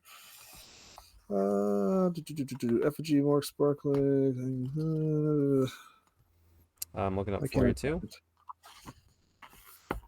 My contacts are like a mess right now. The Thinking Orcs at, there it is, 25 points. Whereof the Thinking Orcs act at improves their initiative characteristic by 1. In addition, the wearer in any unit they have joined is not subject to the impetuous special rule. So you don't have to worry about the quelling it and shutting it down and doing damage to yourself. It's just, nope, right. We're just not impetuous. Yeah, and in this book, there is not as many Black Orcs tromping around in this Arcane journal for these 2 armies that you get. So that is very helpful. So the Thinking Orcs at is in the Arcane journal specifically, correct? Yes, specifically. Okay. If we're talking just regular orcs and goblins and we want some choppy stuff, choppy. We can blend it as long as you're willing to bounce back and forth like that, because I've not explored this army much outside of playing it. Oh, yeah, against we can do that. Trollhide trousers, extremely common item. That's good. 5+ regen save. Give me your top items. Give me your top items. Yeah. Let's do that. So Thinking Trollhide Orcs trousers. Thinking Orcs at is a new one. The Choppiest Choppa is a great magic item. Okay. And what about the Trollhide trousers? What do they do? Trollhide trousers are a 5+ regen save. And those are very common. That's a common magic item, right? Those are extremely common. So every hero, every champion can take that if you want. Correct. Okay. And what about the Choppiest Choppa? I want to say those are 45 points. Let's say I gotta have to look it up in the book here, but I believe we're around there. It's somewhere around there. Choppiest Chopper. There we go. 35 points. Combat strength +1 -3 AP. Magic attacks. Pretty good. Yeah, pretty good for the price. I like. I've used it once. The battle axe of the last big wall. I want to like it, but if you Let's take it, you're see. kind of sacrificing your Yeah, let's. ability to take Ooh, ward saves and all that kind of thing. 75 points. Yeah, Strength yeah. +2, -2 AP, extra attacks D6. I like it. Magical attacks, okay. Requires 2 hands, okay. Strikes less. I'm never taking it. Yeah, I took it. I took it. Now, I if you take it on a orc on a wyvern, you're more than likely going to survive whatever hits you. true. Okay, and then you're going to hit back real hard, Yeah, real hard. but then your wyverns. I don't know. I'd rather get the regen on the wyvern. Yeah, Right. That's where it's like if you're going to take that, you're doing it to have some fun. You gotcha. know, I've got a list where I've got it on just a single foot hero in a big old unit, and so if he doesn't get targeted out, watch out, he's swinging back. And that's an easy way to get some combat res back is if this guy gets an extra 6 attacks and you maybe wiped out that front rank and now he's clearing out 4 or 5 guys on his own, Yep. giving you some of that combat res. That's a good way to go about that. Also, if you do him in a challenge, right, and he survives the first hit, you're going to overkill something I mean, fierce probably with that. to be fair, if you put this, say you put a Black Orc War Boss as your general, he's in that Mhm. Black Orc unit, all right, and you give him this, he's weapon skill 7. Yeah, That even elves are gonna have a hard time hitting everything with that. right. You're So probably looking toughness at 4s 5, to hit. like you're not wrong. Like there's potential, but the strength last is the first. Like, but I'm thinking it from an elf perspective. Like Yeah, why would I negate my initiative? Your initiative is, well, it's actually 6. That's not bad, but still, I could see it. I could see the reasoning for why you'd want to try it. yeah. So it's It's fun. it's themey, it's fun, but that's what you're doing with that. Okay, That's one of my favorites. And then you have to go over to Wallapa's One Hit Wonder. gotcha. Let me get that up here. Ooh, okay, 15 points. 15 Strength points. 10, -3 AP, magical attack strikes first. Goblin and Night Goblin bosses only, single Right. use. So one So use, the problem is get here, wrecked if it hits. yes and no, okay? Because the problem is you're attacking with your goblin's weapon skill, right? Goblin bosses, weapon skill 5 for the war boss, 4 for the big boss. Right. And so what Ooh, I generally do is I throw this on cheap unit, if I've got like a battle standard bearer, if he gets challenged out or something like that, I throw this on him. Maybe he gets some wounds off. Maybe he kills a guy first. Maybe I get lucky, mm-hmm. or I get charged in, let's say by elves or something like that. And he pops this, he kills a couple elves before they get to swing, That's pretty good. That's money well spent because Yeah, for 15 points. And each one of those elves you kill is probably 15 points anyway. at least 14. Yeah. So yeah, if you So, put on a Goblin big boss for 35 plus 15, so that's 50 yeah, points. If he kills four elves, he made his points back. right. And That's and not what bad. he's doing for your combat res, combine that with your static combat res from Warband that you have all throughout this army. True. Yeah. There's ways to survive combats even if you're not hitting first. So That's good. yeah, And so I like that. and Big I Red Raggedy Flag for me is a must in the ooh, army. 50 points So right you got there. +1 modifier to weapon skill, +1 to combat res, and that's for 50 points. Give it to me. I mean, plus combat res is always good. I haven't tried Yeah. it yet, but I want to throw it onto one of my units for high elves. It's just plus D3 to my combat res Mhm. because it's like, yeah, I want +1. I think it's only, Yeah, I forget what the points are, but like, yeah, that chance for more is just great. yeah, it's expensive. I put that. I use that in my high elf list that I wrote now. More of a fluffy list, but Gotcha. yeah. Um, yeah. And out of the core magic items, anything else strike your fancy? I'm always gonna core items. I'm always going for that talisman of protection for that 5 up. Sure. Yeah. Period. Yeah. And then outside of that, Yeah. you're looking for some kind of weapon that's got some AP to it, and it's got magical attacks. If we're playing special or unique heroes, whatever you want to call them, like the problem with orcs and goblins, and one of the problems I find is when you have units that are ethereal, or you have units that are just need to be hit by magic attacks. We don't have a lot of that. You got to Right. hit them with a weapon. There's no unit in this game that just has access to that. Now there Yeah. might be some magical lores where you could do that. I haven't looked all the way into I mean, that to kind of Photogore can do some damage, can it? Yeah, Foot of Gork, but Foot of Gork's a little bit on the random side Yeah, too. sure. So, and then it's going to hit you as well. So Yeah. if you get that Green Knight right up into the beef of my army, I'm certainly not casting Foot of Gork at him. That's going to do even more damage and probably still not kill the Green Knight on the way in. There you So go. Okay. yeah, it's so that is one of the drawbacks to Orcs and Goblins. Not a whole ton of ways to hit Ethereal. So Right, and what I do like about this is they do a very good job of maintaining that. Do you want to do an all goblin army or an all orc army or a mixed army? You can, because like yeah, there's weird nubs and weird boys and the goblin versions of that, and then the bosses. So you can be all goblins, BSB, champion, hero, all that sort of stuff. Like I like that about this book, and it's fun. yeah. Um, And that is one thing the Arcane Journal itself has done a great job at expanding on. And we'll get to that in a minute. But like you can run Night Goblins with just the base, Ravening Hordes yeah. book, and you can run a competitive Night Goblins list if you really wanted to. You could go lots of Black Orcs, right? You could Now, run a competitive lots of Black Orcs army. now And then, also let's keep in mind too of some of like the core special rules that this army gets for mhm, folks there. So like Biggins, yeah, I'm guessing that's all orcs only type thing. yes, that's all Orcs only. Yeah. Yep. When engaged combat, +1 modifier to strength characteristic and gains armor bane 1 special rule. That's pretty good. Uh-huh. Uh, Yep. and orcs also have choppas. I would imagine it's an orc weapon. Yeah.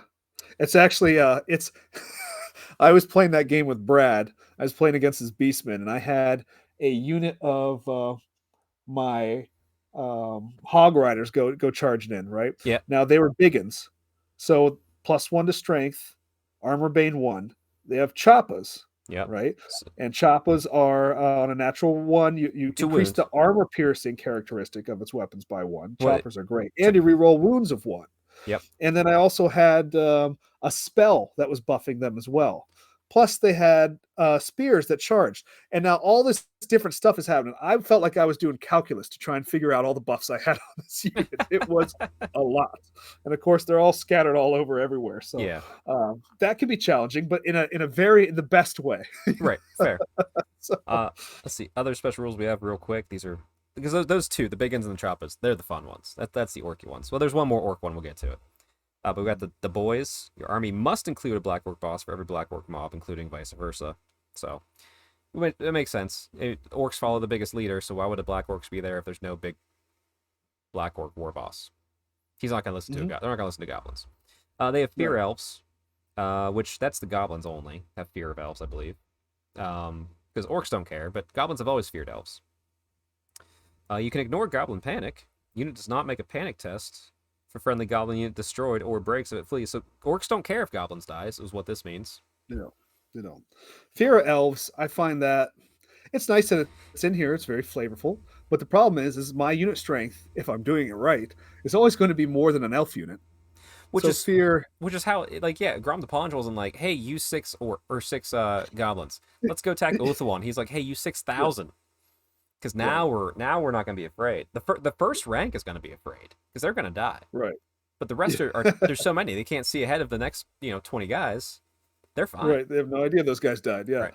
It's if that ever becomes a factor, you've already lost. Oh yeah. For sure. Right. Let's see. Ignore panic. I think black orcs. Unit does not have to take a panic test when friendly unit does not have the special rules destroyed. So yeah, essentially this is similar to what Bretonnia has, which is them the higher questing knights don't care about the lower ones breaking. Here, the bigger, stronger green skin doesn't care about the lesser ones breaking and running. Right. Quell impetuosity. Within 6 inches of this unit with special rule, friendly units may ignore to choose impetuous special rule. I think that's just on the Black Orc war boss and big bosses. And it's on the units as well. Oh, it is on the units. Okay. Yep. Gotcha. Tusker charge. That's going to be on the chariots, I would imagine, or the war boars. Oh, war boars. There we go. If it charged, it's tusks, which is essentially a hand weapon. Strength +1 and armor piercing of -1. So it's just you have a lance without having to have a lance. Yep. You get to keep your choppas. Yep. Your pigs are your Tusker lance. charge on your boar riders, right? So that was another buff that I was getting. And then the next one, Wah, Yeah, this was is another buff. this is the other great orc one. Why don't you walk us through Wa? So Wa is it's once per game during the command sub phase of their turn. This character may attempt to invoke the power of the Wa by making a leadership test. If this test is passed until your next start of your turn, sub phase, the character, their mount, and any orc unit they have joined may re-roll any rolls to hit of a natural one, and when calculating a combat result, they may claim an additional bonus of +1. So what's confusing to me about this is it talks about the character doing it, but there are units that have "wa" as a keyword as well. So can the units themselves "wa" or just the characters?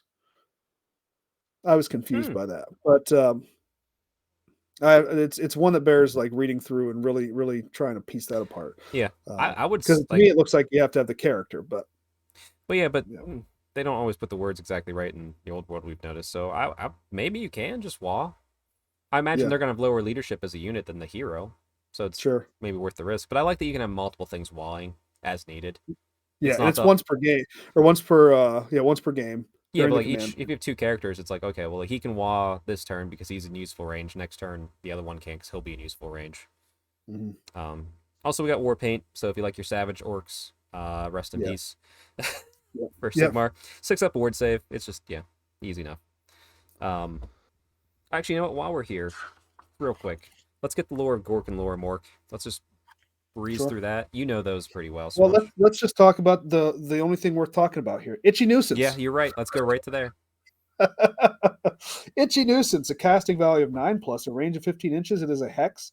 Until your next start of turn sub phase, the target enemy unit suffers minus D3 modifier to its toughness and initiative characteristics to a minimum of 1. So, Elves hate it. mhm. And you're right. That's the only one we need to talk about there.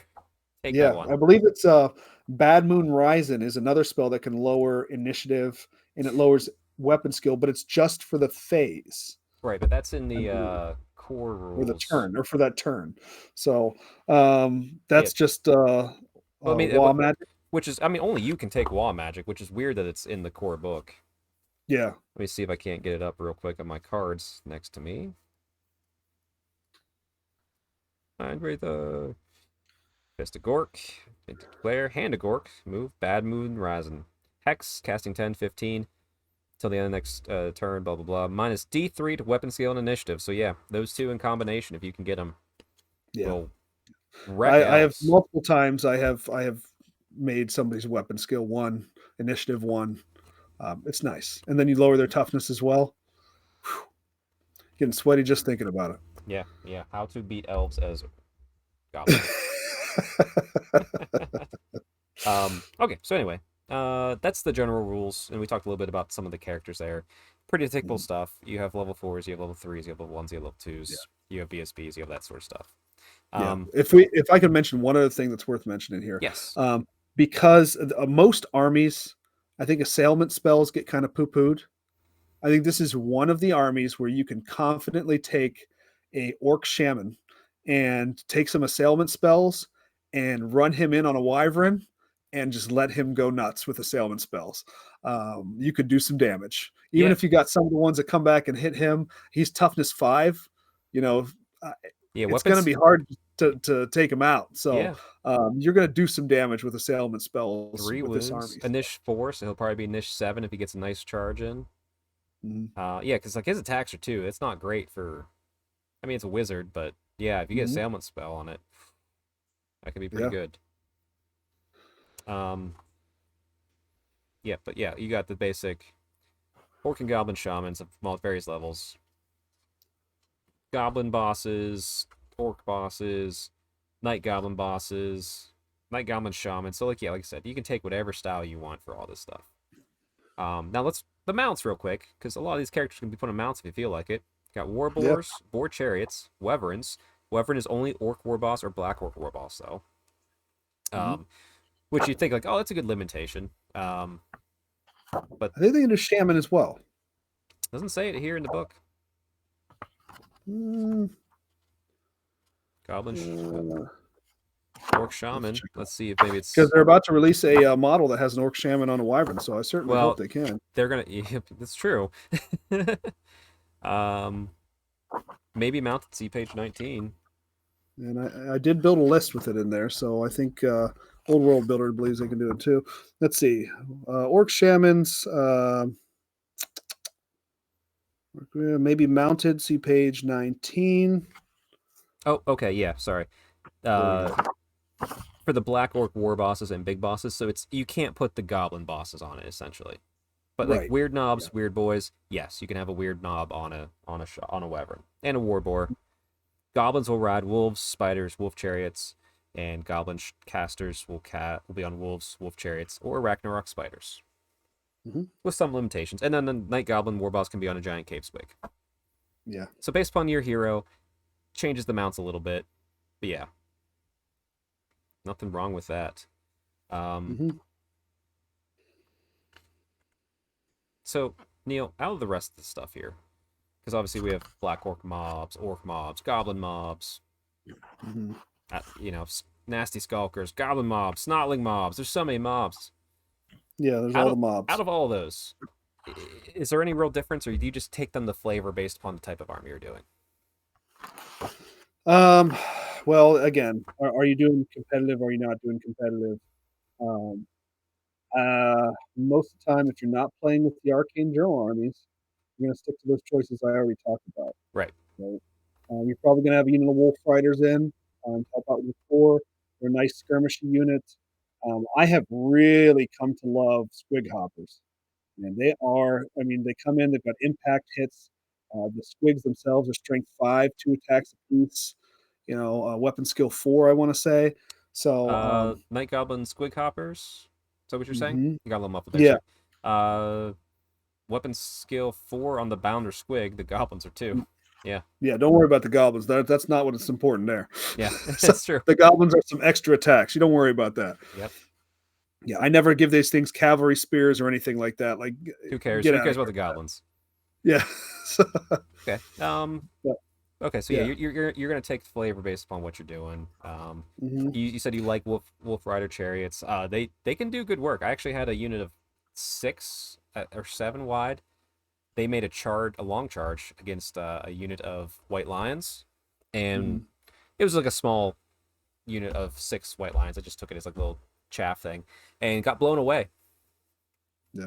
Well, that was the Wolf Riders, not the chariots. Or sorry, the Wolf Riders. I'm sorry. Yeah, the Wolf Riders. Yeah, you said. Yeah, Wolf Riders are just very.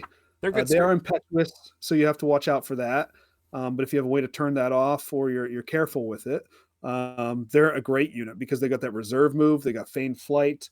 There's a lot of functionality in Wolf Riders for not a lot of points. Yeah. So great screens to screen off impetuosity. I love them. They are great. From what I've seen their use. If you're smart about using them, they can be wonderful. Yep. And they got better. So we'll talk about that later. We will. Okay, so like let's talk about one other really important thing here. Because like Squigs are cool, Trolls are cool. You like the bouncy Squigs, obviously. Orc board boys are cool, but that is what it is. Tell me about Fanatics, because we've hinted at it. This is probably the biggest page of rules of anything I've seen in this game. How much do you really want to know? Do you really want to know? I don't know if you do. Listen, these things we gotta go. We gotta do it. Outside of the Green Knight, sometimes I think about how I would play against Fanatics, and I don't know, man. I don't know. So Fanatics are released from at the start of the turn. Okay, so any start of turn, your start of turn, my start of turn, doesn't matter whose start of turn it is, we can release the Fanatics. And then they're placed within 3 inches of the unit. That's concealing them. They don't have to go out the front arc. They can go out the side arc. They can go out the back arc. They can go out any arc you damn well please. I keep looking like maybe I read this wrong. No, I'm reading it with you just to make sure. But it's not. It is really just any old way you please. And then the first time they move in the compulsory moves phase. Right. And you roll 2d6, and they move in any direction you like. And that's where it gets after that. Nice. After that, who knows? Because after that, you don't care anymore. You really just don't care. Because what they can do is I can march my unit of night goblins straight at whatever is concerning me, Yep. right? And then I wait. And at the start of your turn, however, so I can march these guys 8 inches, then I pop the fanatics out a further 3 inches. And then in your turn, they're going to move exactly however many inches forward. Now they may hit your unit, they may come a little bit shy, but they're going to be at the very least right in front of your unit. Right, they're good. So they're you because it's like if you want to try this at home, everybody, take a buddy, take your significant other, all right, and just have them spin around, get really dizzy. You can push them in a general direction, and they'll go that way for a little bit. Then who knows? They might fall over. They may come back at you swinging because you just made them dizzy and you pushed them for no reason. They don't know what's going on. Yeah. But yeah, you can. They're much more reliably put where they need to be. Right. And then you kind of hope a little bit, but you're probably in a good position. You seem to, if you play it right. Now, what happens when they contact a unit? They're going to do each one D6 hits at -3 AP at a strength 5. All right. Yep. So if you could imagine this going into a lance of Bretonnian knights, 3 of them, right? Bad news for the Bretonnian player. Okay. If you imagine these things going into like chariots or whatever. Yep. Now, the worst thing about it is it used to be able to shoot these things off, and you can't just do that. Or just bait them out. You could bait them out. Yeah. That's not a thing anymore. If I throw them into a unit that's in combat, this was just answered in the fact. I can actually just move them just so they only hit your unit, and they will only hit your unit. I did this against Swordmasters. We talked about this in the last episode, and just literally blew them off the table. Yep. And I sacrificed the fanatics. They went right into into a fence. They died, but they did exactly what they were supposed to. I don't know how much that Swordmasters unit was worth, but I guarantee you it was more than 75 points. Yeah, 14 points a model. So yes, right, and like real quick, how do they die?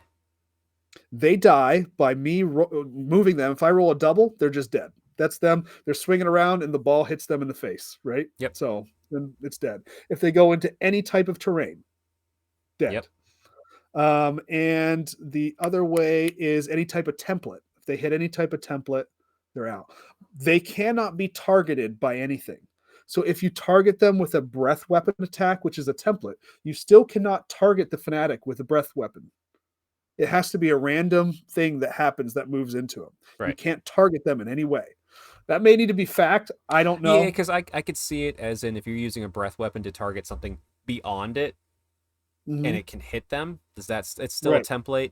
As a TO, I would say that could do it, but also that gets into like that gaming category where it's just like, okay, like we're having fun here, but I can see it. Right. I believe it should hit him. I believe it should kill him. But based on like, rules is written or whatever. Right. But yeah, that'd be a way around rules is written for the right thing to happen anyway. So, which is to kill this guy. And also, yeah, if the unit that's concealing them is killed before they're released for some reason, they're gone too.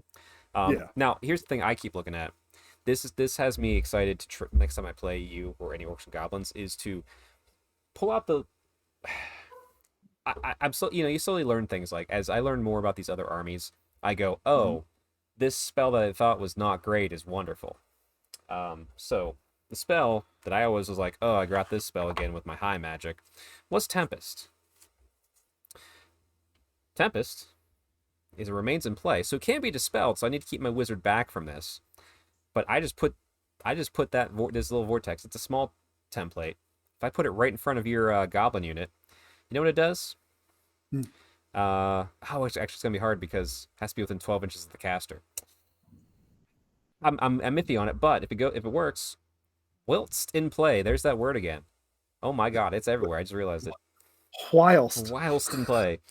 Within 6 inches of this template, so you have a 9-inch circle from the center of wherever I put it, essentially. Enemy units treat open ground as difficult terrain, and difficult terrain is dangerous. So, that could be a nice, easy way as a high elf player to possibly deal with fanatics. Yes. But it's going to be hard to keep it in play, because you can just get rid of it in your turn if you're close enough to me. So we'll see. Yeah. It's got some play, though. I like it. It's got some play. Yeah. Okay. That would force me to pop them out and I'd have to pop them out at the start of my turn, right? So I couldn't actually get rid of the spell before. I'd have to choose either to wait till the next turn, till your next turn, and then dispel it. You could just cast it again. So it's a way around it for sure. Because it's like, when do the fanatics? Yeah, the fanatics are going to come out the start of the turn, so that spell's going to be there no matter what before I get a chance to dispel it. Oh, that's true. Yeah. That's in play. That's good. So watch out, Orc and Goblin players. High magic is here to stop you. But dear God, please don't hit us with itchy nuisance. Tell you what, like I said, orcs. Okay, so orcs are orcs. I mean, they're gonna be tough 5 or tough 4 or 5. What is it? Let me get a general orc profile, general goblin. Tough 4. Right. Strength 3, tough 4. Strength 3, tough 4. That's pretty good. Goblins. That's your big. Strength 3, tough 3. Weapon skill 2 on the goblins, but they're cheaper. Whereas the orcs gonna be what? You said weapon skill 3. So a little bit better. So that's your standard stat profile, and like you can kind of see where that's going. But one thing else I want to talk about in the Ravening Hordes section, we should probably talk about wyverns real quick, just so you're gonna see them. They're dragons. Thankfully, the one item's been removed from going on mounted characters in the FAQ. Go watch that episode to see that shenanigans. But, wyverns are still, like, they're strength 6, tough plea +1, characters toughness +1. They have +4 wounds. Monstrous creature, close order, fly 9, large target, stomp attack, swift stride, and terror. All fun stuff. So what? Like, let's see if you put a. Let's just get what we'll see. The orc. Well, let me. Black orc boss is going to be toughness 6, wounds 7. That's beefy. And like, its attacks profiles are pretty good. It's got the venomous tail for poison attacks. Has 3 attacks itself, and then also has the wicked claws. Strength. Yeah. So strength one 6, one AP attack -2. has to go to the venomous tail, and 2 have to go into the wicked claws. Correct. Yeah. So it's not a dragon. No. It's Let's good, get that out here. but it's not a dragon. Right. It is not. So what makes it good is what's on top of it. Right. It is a black orc delivery system. It's the opposite of what a dragon is, which is, oh, there's an elf on top. Cool, buddy. I hope you get an assailment spell off. The dragon will do most of the work anyway. Right. I mean, the terror is pretty cool, though. Yeah, terror is pretty cool. You like to have terror on there. It's a classic. You have to have a wyvern in your army if you're orcs and goblins, right? And that's why, like, with this edition, I just love the fact that you can have these things. Please, sure, are some of them a little bit, pushing the hero hammer thing a little bit? Sure, I love that recent change. Draws that back a little bit with the helmet. But the orcs and goblins, they're going to follow the big, strong, tough one, and he's going to be on a big old mount. Yeah. So I just love having one of those in my army. You're probably for 130 points. Yeah, you're going in there. Yeah, and also too, if you're not taking that, you're gonna probably have a goblin shaman, and you're gonna put him on the Ragnarok spider, which is cool as heck too. Toughness 6, wound 7. They're fun. I played a game against 2 of them. I was taking them off. I'm not like, don't feel like these things aren't killable. Like, you can kill them pretty easily. Not easily. It takes a little bit, but yeah, like, I like the Ragnarok look too. It's a cool model. So you'll see a wyvern or a Ragnarok depending on the flavor of the army, I feel. At least, I don't have one of those yet. It'll happen at some point, but I haven't found, with the price of the Ragnarok, it's a little too pricey for me for what it's capable of. But it is. You can, some things are just a rule of cool, Right, but you can get them in differently. You can put the goblin on one; it counts towards hero points, and then you can just take a normal one. So you can actually get 2, which is kind of cool. Gives a good feel to the army. So also something else that's fun, because I do agree. This is from the Old World Charm podcast. There's a rule: if you can take a giant in your army, you must take a giant because they're cool. I have taken a giant. The giant is he's always done well. Yep. And has he ever died in any of my games? He's not died yet. Flava Flav is Flava Flav's doing well. Flava Flav's Yeah, because you got the big old wheel on working him. bitches over. Yeah. But I don't know. He's so hit and miss with the random attacks and stuff like that. Like half the time he's belly flopping when he should be swinging a stick. Or He's like headbutting headbutting things to kill one for thing no really hard. reason. Yeah. Yeah, it's just like I'm like, we'll stick with the 95-point Mangler Squigs, which Sure. yes, please. I say it's fun. Giants are fun. Definitely go like you have the book, read it for fun. I think they're fun. If I was ever playing an army that could take a giant, I would throw a giant in for sure. Yeah, yeah, Um, absolutely. They are much better than they once were as well. So. yes. Real quick before we move on to the Arcane Journal, we should look at the war machines you have. So Goblin Bolt Throwers. Bolt Throwers are still one of the best war machines in this game right now. I feel just because the was it pass and pass through whatever it is. And you no longer have Ramshackle like you used to have on these, so they can't just fall apart. Yeah, Which is they great. are. They're nice. It's a goblin ballistic skill, right, of 3. Yep. So most of the time when you're actually shooting this thing, you're on 5s. Right. So you better have at least 2. I mean, they're 45 points. So Well, if you're taking 1, I don't know why you're doing it. I would say yeah, you want to take 2 at least with high elves. Like they're 80 for me, so you're getting 2 of these, and you're just barely past where I'm at with 1. So why not? They're cheap. You put them in the back. If someone has some skirmishing thing, they can war machine hunt. You're like whatever. You'd have your 45 points. Yeah, you put that through a lance. Now, correct. So they're doing multiple wounds. So if I do multiple wounds to something that's just 1 wound and it has a ward save, do they roll the ward save on both wounds? I think it's I'd have to look. I always have to relook it up. But it's like you take your armor save. I think you take the ward save, and then the regen is on the wounds taken. I'd have to look. 'Cause I think the ward save happens before you take the wounds. I can't. Okay. Fine, I'll look it up now. Yeah, don't worry about it. Don't worry about it. I was trying. Okay. Yeah. Well, so you got. I'm looking it up. So yeah, you look. I'll keep talking about war machines. Yeah, you got the bolt throwers for 45 points. Throw them in the list. Why the hell not? Then you go down to Doom Diver catapults, and these are 95 points. You can add an orc bully for an additional 10 points to either one of these things to increase your leadership a little bit. I don't know. I mean, like if I lose a 45-point goblin bolt thrower because of panic or whatever, okay, whatever. If you're shooting that, you're not shooting something else. I'm probably going to miss on that 5-up anyway. So please do whatever you want to these goblin bolt throwers. I don't care. Now Doom Divers are 95 points. I know it's basically a stone thrower that is more accurate. And so what happens is, as long as you can see your target, you can fire it indirectly as well, which is nice. But if you can see your target, you roll a hit, that baby comes right down where you want it to. If you don't roll a hit, you can roll D3 and adjust whatever the range is, whatever he scatters, you can roll D3 and move back or move in whatever, direction you want to move it. So that's a really nice feature there. Again, for me, for like the damage that that one of these like stone throwers can do, 95 points, you probably want 2 of them because you roll that misfire or something happens, like you want some redundancy. Now you're at 200 points for the war machines. I don't know. I just wish that 4+ was more like a 3+, but that ain't how it is. So I don't love stone throwers. I like the Doom Diver if I'm going to take one, but they're just not my favorite.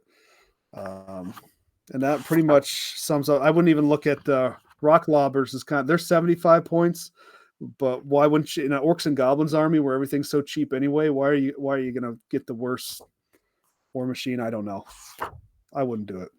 So what about the Goblin pump wagons? While I continue to try and figure out where the hell this is at. Pump wagons? Yeah. I've looked at these a little bit. They're kind of fun with the so they've got Armor Bane 3 on the pump wagon impact hits only. Immune to psychology. Impact hits are D3+1. Loner, so they can't be joined by any kind of heroes. Open orders and random movement. So they're a 2d6 random movement, and that's where it gets me. It's like they move in the compulsory. You're gonna have like one of the things too is if you have random movers, depending on where you deploy them, you don't want them behind anything. They have to go up front. and that's probably where you want them anyway, to try and get to wherever they're going as fast as possible. But they're kind of a deployment. I don't want to say nightmare, but it's something you have to think about, because they're going to move before everything else in your army that moves normally goes.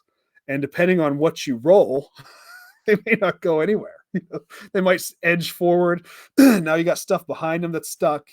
So I don't know. I would have loved to see a 3d6 on the movement for these things, and then I'm starting to consider them a little bit more. I love the look of them. I'll probably play around with them at some point, but they haven't made any lists so far. All right, looking up ward saves. A ward save Still represents the magical protection offered by an enchanted talisman or suit of armor. The armor value of a ward save will always be shown with it, blah, blah, blah. Key difference is a ward save and regular armor saves is that a ward save cannot be modified by AP.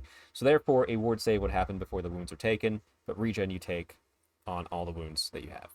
So Gotcha. if it's 3 wounds, I have a 5-up armor, I have a 2-up ward, and then I have 6-up regen. So Gotcha. Yep. Okay. Yep. Played it right. I had it right. Yep. Just want to make sure. All right. Just because, like, that's the thing. It's, people at home like, oh yeah, there's a lot of rules. It's like, it's different in every freaking Warhammer game. 40k, yeah. Sigmar, and this. So we gotta make sure we get it right. Yeah. Okay, but yeah, that's the basic Orc and Goblin book. It's fun. It's cool. I like seeing it across the table from me. Yep. Put that book away because I won't use it till I play my Tomb Kings again, or we'll do the Tomb Kings review. So let's look at the Arcane Journal, hot and fresh off the presses.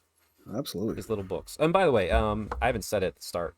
The way we're probably going to handle reviews for this show for armies is we're going to wait until there's an Arcane Journal to have the complete picture to go through it like we are now. So we will be doing the Tomb Kings and Bretonnian ones here soon. Maybe not next couple weeks, but like we'll get them out here probably next couple months easily.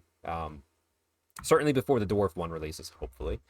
And if we ever want to do a review between the Arcane Journals, we'll probably go to the Legacy armies, who are clearly being supported very well with the FAQ. Yes, they just need to keep supporting them and then saying that they're not supporting them. That's what they need to do. Yes. And I think that's a good way. They can tell GW, they're like, hey, listen, we're doing what you told me. We're not supporting these. We have it. We're saying it right here. Yep. This isn't support. This is a tweak. It's not support. It's a tweak. It's an errata. It's not an FAQ. We're not supporting it. We're just telling people how to play it. They can't read. We need to, you guys know they can't read, right? We right? Yeah, we're right. Okay. Yeah. All right. But yeah, first off, I have some issues with this Arcane Journal. Ooh. It's right in the first couple pages. It's this picture right here of a swordmaster being killed by night goblins. Time looking at that art. Yeah. Woof. Gruesome. Yeah. No, for something they're afraid of, they're doing quite well. Yeah, they are not afraid of these high elves. That's for sure. Dear God. These particular ones, they're just fine with. And as we go through, it's obviously a little bit of lore, some cool arts. Talks about what orc life is like. It shows on the map, which actually someone called out. This map right here is updated from the map that was online. Nice. I think they have updated the online map now. But it's kind of showing like maybe things are moving a little bit. They're telling like a little mini story or something. I don't know. We'll see. But it talks about things like we're talking about the Badlands. That's where these orcs are at. Guide to the Badlands. Like where are these orcs and goblins at in here? My favorite part. Because like I love that uniform and heraldry book I have for my high elves, and seeing it return in some way, shape, or form is just great. Yep. And I think this is new art. I'm pretty sure that's all new art. Yeah, that's all new art. Yeah. That looks good. I don't love it. I don't like the way the pigs look. And some of the orcs, I think, look little. They're new. They're starting to me, the way the art is, even if you look at the front of the book here on some of this, the orcs kind of look, especially on that page you were just at, the orcs are kind of looking like Cruel Boys a little bit. Like they just look more Cruel Boy than they look orky to me. I think the problem is you don't have official GW orc sculpts. You're using 3D printed stuff. That's your issue. That's the problem. Even if they're stolen from Total War Warhammer, Neil. I mean, I don't know. I'm not talking about the ones I have. I'm just talking about the art here. Looks like no, that's what I mean. Like you're getting skewed because you're using non-official. I It's ruining guess. you. You need to like, come on, Neil. You got to chill like the rest of us. I don't know. They're looking a little off, No, you're fine. It's even fine. from what they used to look like back in the day. But I digress. You're fine. It does give a little bit of a battle chat here. Like, so this is a mini version of the army books we used to get, but it's hitting all the same notes. Like as far as like the lore side, which I love the lore side. Actually, one thing I didn't think about preparing is we should have maybe chosen our favorite bit of lore from the army here. So, yeah, but oh, look at that! Look at that! Look! You can see the map with all the wall. That's so cool. I love everything about Yeah, this. I've not. yeah, you can see what direction they go. And if you're looking at this, you'll realize this is the first time I've opened my book because I got it yesterday. Yeah. I I haven't spent a lot of time on the lore and everything just yet. I kind of briefly skimmed through it and everything, but Yeah, I'll be sitting down probably this weekend and reading through it on the Arcane Journal. I should have done it before the show. I know everybody. That's fine. But they also set up a nice little narrative battle as usual. The ambush at Winter's Teeth Pass. Oh, look at that! That's just all the good feels right there. All the nostalgia. Yeah. Everybody like love it, love it. Some nice pictures. Looters and raiders of the Badlands. Like I said, there's a lot of lore in here. It's great. But then, page 28, Neil, we finally hit it. The first of the two new types of armies we can build. So I'm definitely gonna rely on you for this because you know these a lot more. But we have the first up, Orc and Goblin tribes, nomadic Wa. yeah. So Now, you can think about the nomadic Wa as all cavalry. Yeah, to be fair, I was wrong on this. I assumed when this was first announced, we got the name, that this would be like the Savage Orcs, since we knew they were going away in Sigmar. I was wrong, but it does make sense for the Badlands to have all cavalry. So Yeah. So, like I love both the armies in this. I We're- love because it really gives you a whole nother way to play the list. Yep. It gives you a way to explore with different units that maybe you wouldn't play as much, but there are still some very clear winners. In the Wolf Riders, Boar Riders, Boar Chariots. Your heroes are going to be on boars more than likely, just because of what they're going to do for your core choices and everything. But let me kind of go through what it is. So, characters 0 to 1 Black Orc War Boss or Black Orc Big Boss per Black Orc Boar Chariot. So you don't actually have Black Orc mobs in this army. because They are can't not be mounted. So yeah, they're not a choice here at all. But they're actually allowing you to put black orcs on a boar chariot, which is very appealing. yeah, that is cool. But And- they actually, I believe, they turn off the quell impetuosity when they're on the chariots. Yeah, but you want to be So charging anyway. So Yeah, they're just buzzing around. They're just doing their own thing. They want to get into combat. They're having a great time. and the thing I like, it's definitely in the Tomb King's Arcane Journal, as we'll review it, but it's also in this one too with that change. It's it's the specialist design studio going, hey, you're an adult. You know how to kit bash a model onto a different thing, right? Why don't you put this black orc on a chariot because it's cool as hell. Yeah. So, in Tomb Kings, it's like, hey, you want your what's the Tomb Guard? Do you want them to be on a chariot just to have a better chariot? Yes, please. Yeah. Cool. Yeah. Great. 100%. Love it. All right. So you got 0 to 1 Orc War Boss or Orc Weird Knob per 1,000 points. Orc Big Bosses or Orc Weird Knobs, Goblin Bosses, and Goblin Shamans, as many as those you want. Cores, 25%. Goblin Wolf Riders mobs and Goblin Wolf Chariots, all count as core. If your general is an Orc Boss, 0 to 1 Orc Boar Boy mob may be taken as a core choice. If your general is a Black Orc Boss, 0 to 1 Black Orc Boar Chariots may be taken as a core choice. Then we go to special. It's a normal 50%. Orc Boar Boys, Orc Boar Chariots, and Snotling Pump Wagons. Because they're cavalry. Let's go. Yeah, they're 2d6 random move. So you're moving 4 inches every turn with those bad boys, I guarantee you. Black Orc Boar Chariots or Giants are your rare selections. Now, also interesting enough, it's weird that we're starting with this one as our reviews. This is the first one to list mercenaries. Right. So we have And this one you get Bad Lions or Ogre Bulls or 0 to 1 Bone Grinder Giant. I think you're gonna. I was kind of looking at at the stats on these things, you're probably going to do the Bone Grinder Giant if you're going to do any of that. So, Oh, absolutely. I love. We'll get to a roll. I hate the model. I don't. yeah. Like, I have zero attachment to the old model. I get a new mega baby. Yeah. From Sigmar, but yeah, his rules are cool. Okay, Mhm. but what about their special rules here? What's different? Because now, Neil, correct me if I'm wrong. If you're taking this army list, you're not getting any of the special rules from the Ravening Hordes, correct? Or do you? Oh, these are in addition to the Goblin. Okay, Yeah, this I was top. going to say, I think It's they're in in addition. addition. Yeah. Okay, I wasn't sure if it rewrote it like Sigmar because I've not looked at. Like I said, I've not really looked at the Arcane journals too much yet. But Yeah. I was never even looked up okay, there. so They all of actually that's did. I still in just never effect. did. Biggins, Cunning, Fear Mhm. Elves, all that's still there. That's great. Okay. Yeah, so all it's doing is it's adding some additional keywords here, so or USRs. It's almost as if this is a module, Neil. Almost, it is kind of like a module. It's very isn't it? module-esque. Yeah, that's a new concept. I hope someone uses it one day. It's an arcane module. Arcane There module. you There we go. go. All right. So you got cunning hunters. Within a nomadic wall army, any number of goblin wolf rider mobs may have the ambusher special rule. So when I was talking about before that goblin wolf riders got better, there you go. At the cost of +1 point per model. In addition, goblin bosses and goblin shamans that are mounted on giant wolves may have the ambushers special rule at the cost of +10 points per model.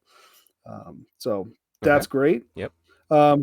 So we got hit them fast and hit them hard within a nomadic wall army. Any orc model that is mounted on a war boar, so you're going to do this. Black orc bosses, orc shamans, or orc war boys. That's for instance. And the impact hits 1 special rule. I love There you go. it. There you go. What hits first, Chuck? Impact hits or like first strike elves? Right? Impact hits, actually. Yeah. Impact hits do. Yeah. Right. So, what happens to those elves in that front rank when those impact hits come in? They get impacted. They get impacted. That's correct.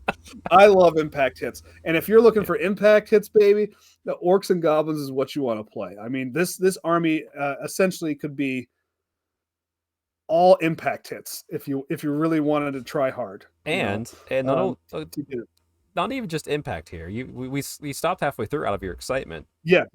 So we got the impact strength of the strength characteristic of the war boar, which the war boar's strength 3, I believe. Strength 3? Okay. Is it strength 4? I'll look it up real quick. I have to go back and look. I'll look. And have an armor piercing characteristic of -1. In addition, 0 to 1 orc boar boys mob per 1,000 points may have the vanguard special rule for +1 point per model. So now you're vanguarding orc boar boys and giving them impact hits. Well, let's go, baby. We're talking about some first turn charges here. War boars are just strength 3, but yeah. Still. So, but then you get 1 impact hit. You have this guy, just because you want to do this, you want to stack an Ed Button hat on top of him. All right. Now you got an orc war boss. Now he loves his Ed Button hats, right? So you're going to put as many of these things on as you possibly can. Now these things are 15 points, right? Yep. So you got 100 points worth of Ed Button hats. Plus this one, you're coming in, you're doing some impact hits, baby. Now you might be wearing 6 hats, but that's just what you got to do. Make sure you model all 6 hats. Or model all 6 hats. Or if you can't do that, you need to wear 6 hats in real life and take them off every time you do one. That's the rule. I don't make it up. Yeah. Well, I do, but now you got 6 of those Viking hats stacked high. Yeah. No, you gotta have like top one's like the big foam like cowboy hat. Yeah. And then the very last one's like a beret.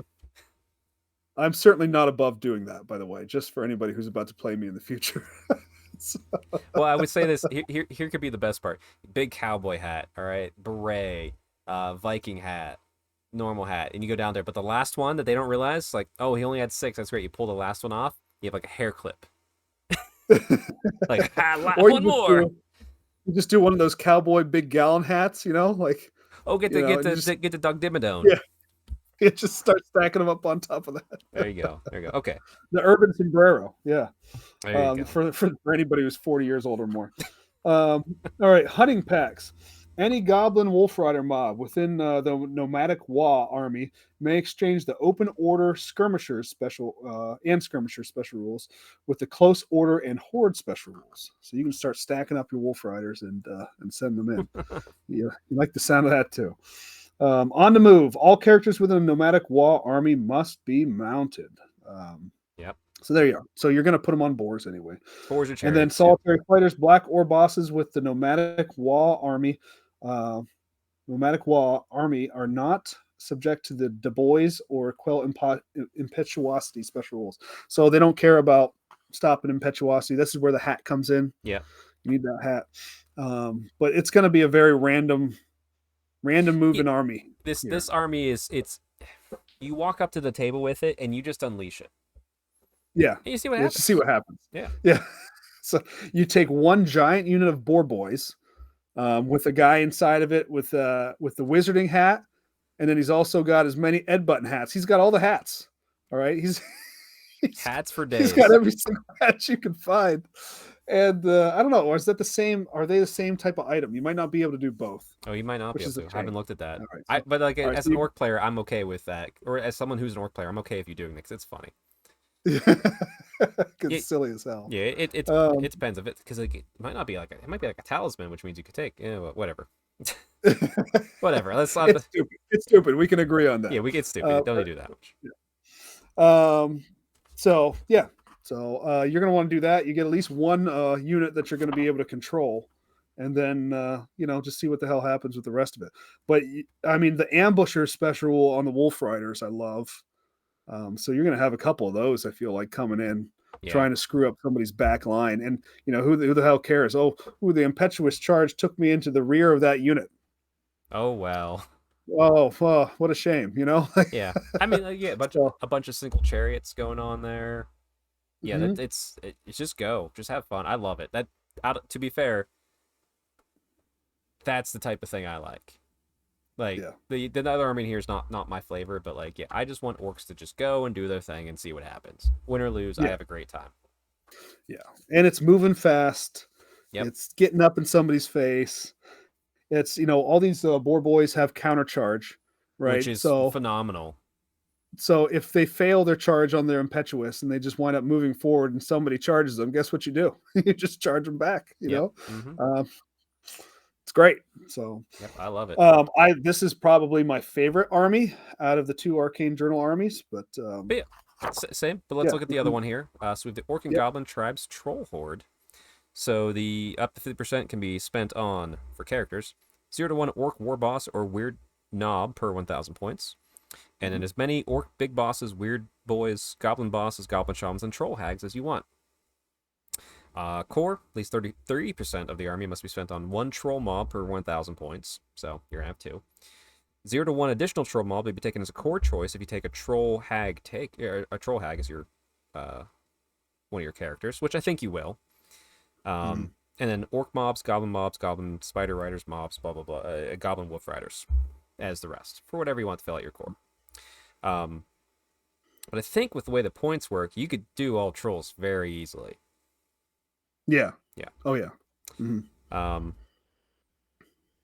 Because you're going to be able to get probably easily 3 troll mobs in core if you take the troll hag. So yeah. All right. 50% of your army may be spent on, for special, troll mobs and goblin wolf chariots.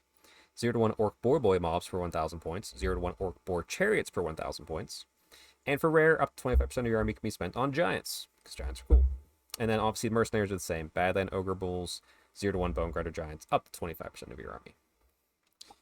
There's special rules, once again, in addition to what you had on the normal orcs and goblins. Enhanced regeneration. Vials of Regeneration X special rule within the Troll Horde army may reroll failed regeneration saves against wounds caused by non-magical attacks. Yeah, so real good. Getting pretty defensive there. Real good. Yeah, when you're re-rolling 5-ups. Yeah. Now, of course, that's still going to count against combat res. Yeah, but almost closed the book on me there. Let's see. Oi, this way. Unless the character is fleeing, friendly troll mobs within a troll horde army that are within the command range of an orc shaman, goblin shaman, or troll hag can use a leadership characteristic of that character instead of their own, which is very good. Trolls are pretty dumb. Mm-hmm. And then Troll Tongue. In addition to lores of magic that you know, Orc Shamans, Goblin Shamans, and Troll Hags, Orc Goblins and Goblin Shamans within the Troll Horde army may take spells from the lore of Troll magic. The Troll Hag just knows it as well, naturally. So, really interesting that this also is the first Arcane Journal of them that gave us a new lore. Yeah. Pretty cool. And I think they talked about that, and they said that they're going to use new spells very sparingly. Yes. So you may not see this in every Arcane Journal. So you're not going to see a ton of new spells getting thrown around just to try and keep things from getting out of pocket. Gotcha. And then to wrap it up, there is some of the new rules for the units in here. We don't need to go through all of them. There's a new name character, Kinnick Snatcha, who doesn't have a model, but he's a light cavalry goblin, so you probably want to take him with the if you decide to take him, you take him with the nomadic Wa army. It's cool. Yeah, he helps. He makes a unit ambushy. He lowers your. So I'll just read it off here. 0 to 1 Goblin Wolf Rider mobs in the same muster list as Kicknick may have the Ambusher special rule for free. In addition, you may apply +1 or a -1 modifier to the result when rolling to determine if a Goblin Wolf Rider mob with the Ambusher special rule that is currently held in reserve arrives this turn as reinforcements or is delayed. That's fantastic. You much easier way to determine if you want him in or not. Right. Okay. Yep. I like it. Yeah, I mean that alone. And he's a total of 105 points. This guy. Like, to be fair, the rest of his stuff doesn't matter. That ability, that all sneaky like, that makes him worth 105 points if you're bringing a decent sized unit of those. Yeah, you're more than likely having him in there turn 1. You're popping them out. All right, and then Ogdra's Swamp Digger. He is the orc who was really weird and got kicked out of all the orc tribes, covered himself up with like a troll hide that he found, and then the trolls are like, "You're a troll," and he's like, "I'm a troll," and then a troll hag gave him some troll stew, and suddenly he can talk to the trolls and cast their magic.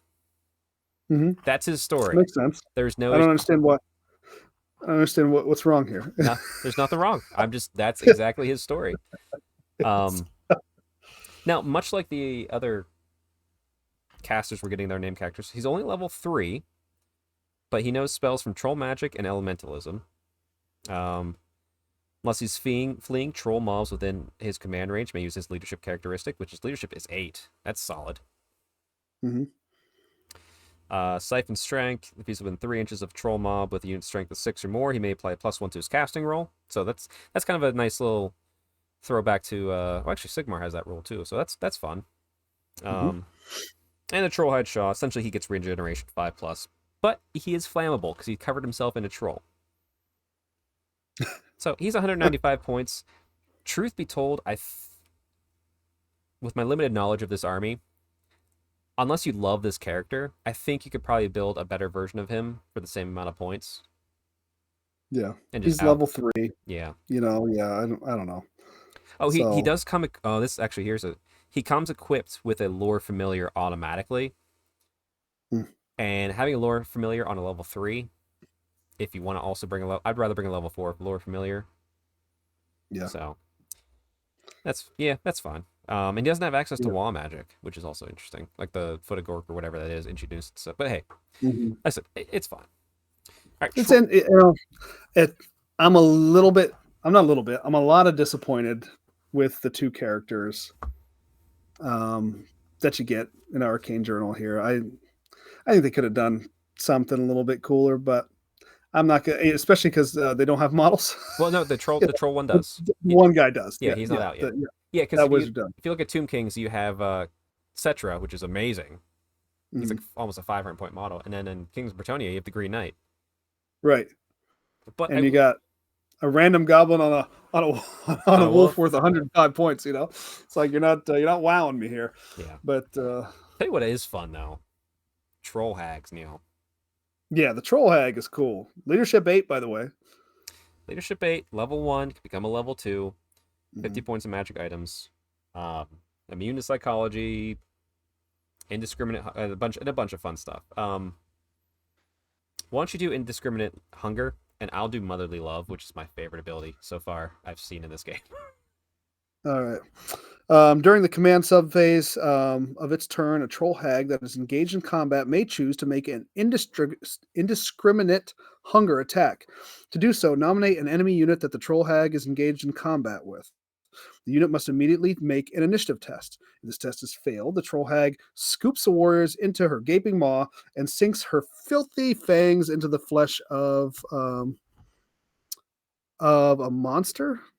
Am I reading that right? I don't know if my Into the contacts are flesh of a okay. monster. Yep. Okay. The target unit immediately loses a single wound. If this test is passed, the enemy manages to avoid the gaping troll hag. Or the grasping troll hag. This attack has no effect. So it kind of like this thing actually compares very closely to a giant. Yes. It's She just weapon gets skill some basic is giant stuff. Yeah. low, no ballistic skill, strength 6, toughness 5, wound 6, initiative 2, attacks 3, leadership 8 though, and it's a level 2 wizard.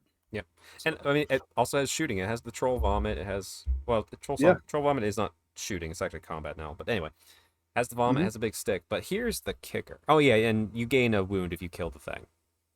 You heal. But motherly love. This is just the best. Troll hags are affectionate creatures, prone to treating enemies as wayward children in need of guidance or affection, which is why that random troll or orc shaman dressed as a troll was taken in by a troll hag. Unfortunately, few creatures are able to withstand such treatment for long. Thankfully, orcs are strong enough that they can. Instead of attacking normally during the combat phase, which her basic attacks, like I said, you have the troll vomit. I guess she has swamp breath, which is the breath weapon. That's fine. And then she also has like a gnarled club. But you want to do motherly love here. It's just fun. Instead of attacking normally during combat phase, a troll hag may choose to make a motherly love attack. To do so, nominate enemy unit in the troll hag is engaged with in combat, and to be the target of the attack, and roll in the motherly love table below and determine what the troll hag does. So it's a d6. 1 to 2, you smother.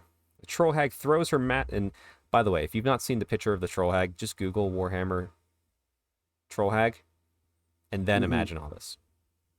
Yeah. The troll hag throws her massive arms around the foe in a terrible embrace. Place a large 5-inch blast template so that the center hole is directly over the center of the target unit. Any model, friend or foe, but not including this model, whose base lies underneath the template risks being hit and suffering use the strength characteristic of the model, which is 6, AP of -2. She just hugs you to death. Now, if you roll, and if you've seen that model, I hope you're a motorboating son of a bitch. Okay, if you roll 3 to 4, mother is the attack. The troll hag chastises her foe as if it were a wayward offspring. Nominate a single model in the fighting rank of the target unit to be the target of this attack. This model is hit and suffers D3+1 wounds with no armor or regeneration saves permitted. Ward saves are attempted as normal. So if you ever screwed up and your mom started spanking you, that's what's happening here. She's mothering. That's what this is. All right, and then last one, mither. And mithering is a real word. So the troll hag bombards the enemy with a tirade of slaps and a torrent of unintelligent trollish invective. The target unit suffers D6+1 hits, each using the strength of the model, strength 6. No armor saves permitted. Ward saves and regeneration saves are allowed.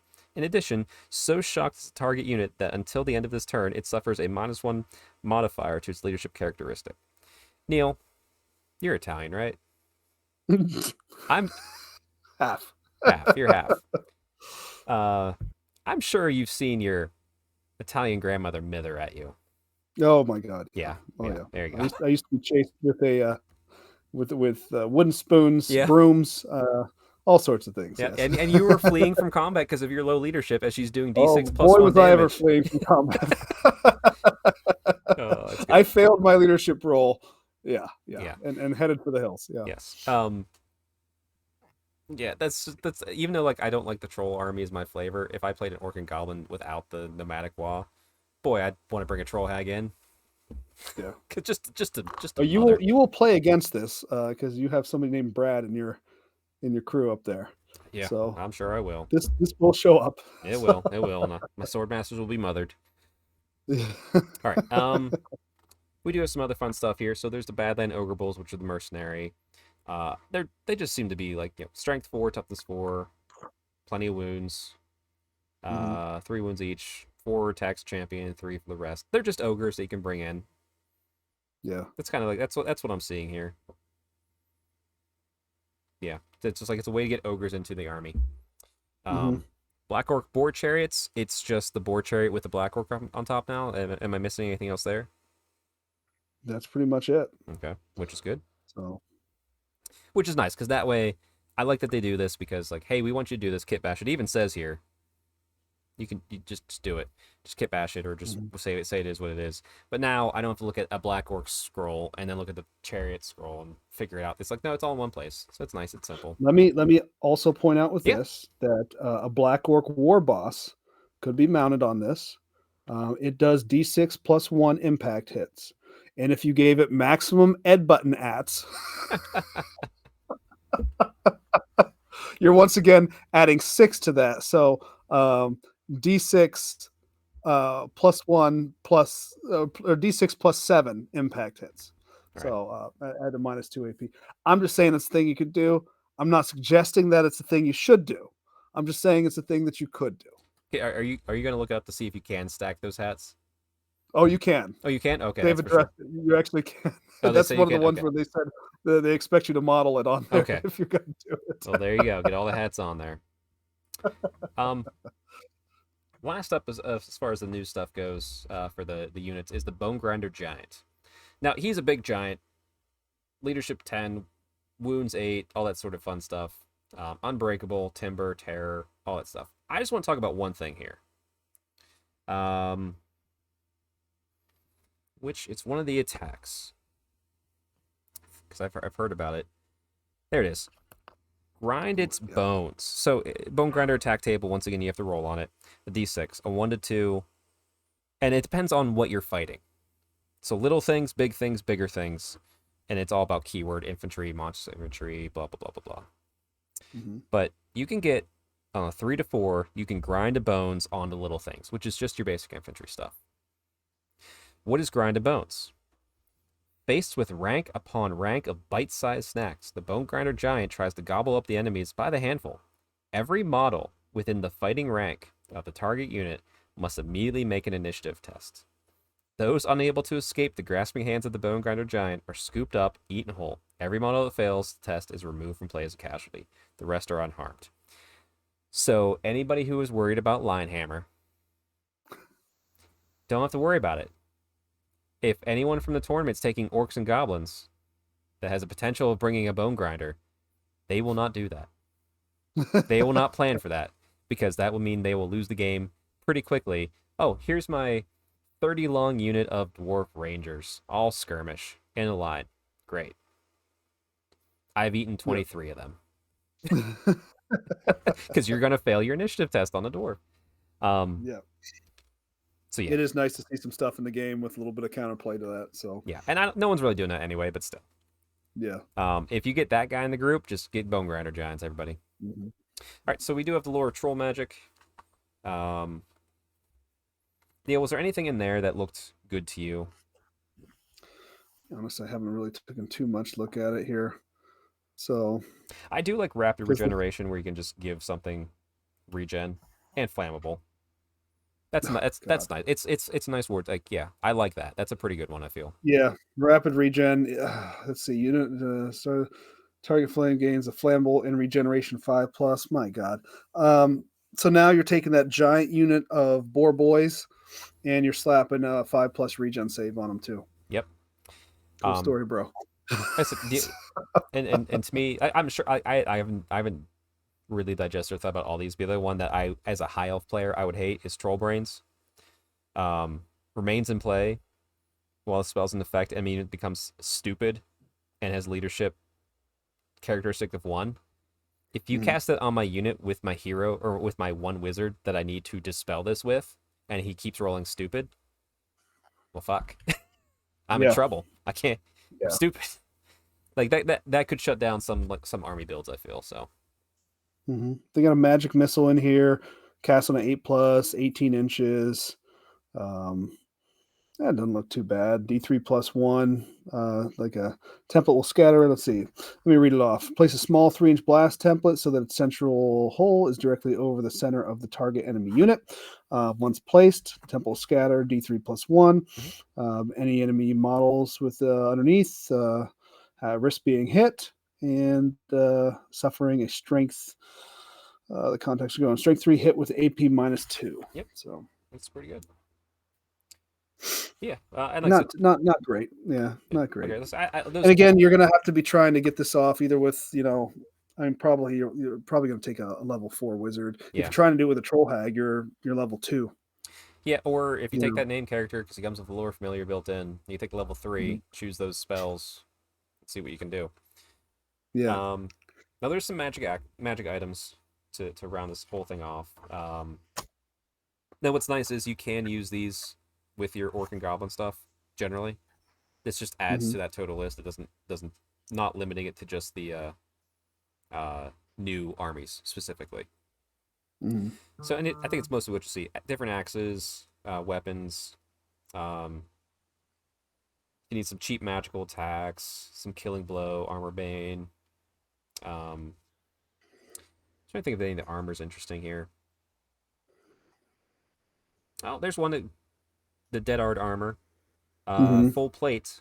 So what that puts you on a 6 up, 5 up, 4 up to start, and increases your toughness by 1. That's pretty good. Yeah, you take that on a black orc. My goodness. Spiteful shield, natural rolls of 1 hit to wound against this. You take a strength 4 hit, AP minus. I always like that in 8th edition. Whenever I have stuff that did that, bounce wounds back potentially. Let's see. Some banners in here. Yeah, effigy of Mork. Bearer of this effigy of Mork during combat phase suffers.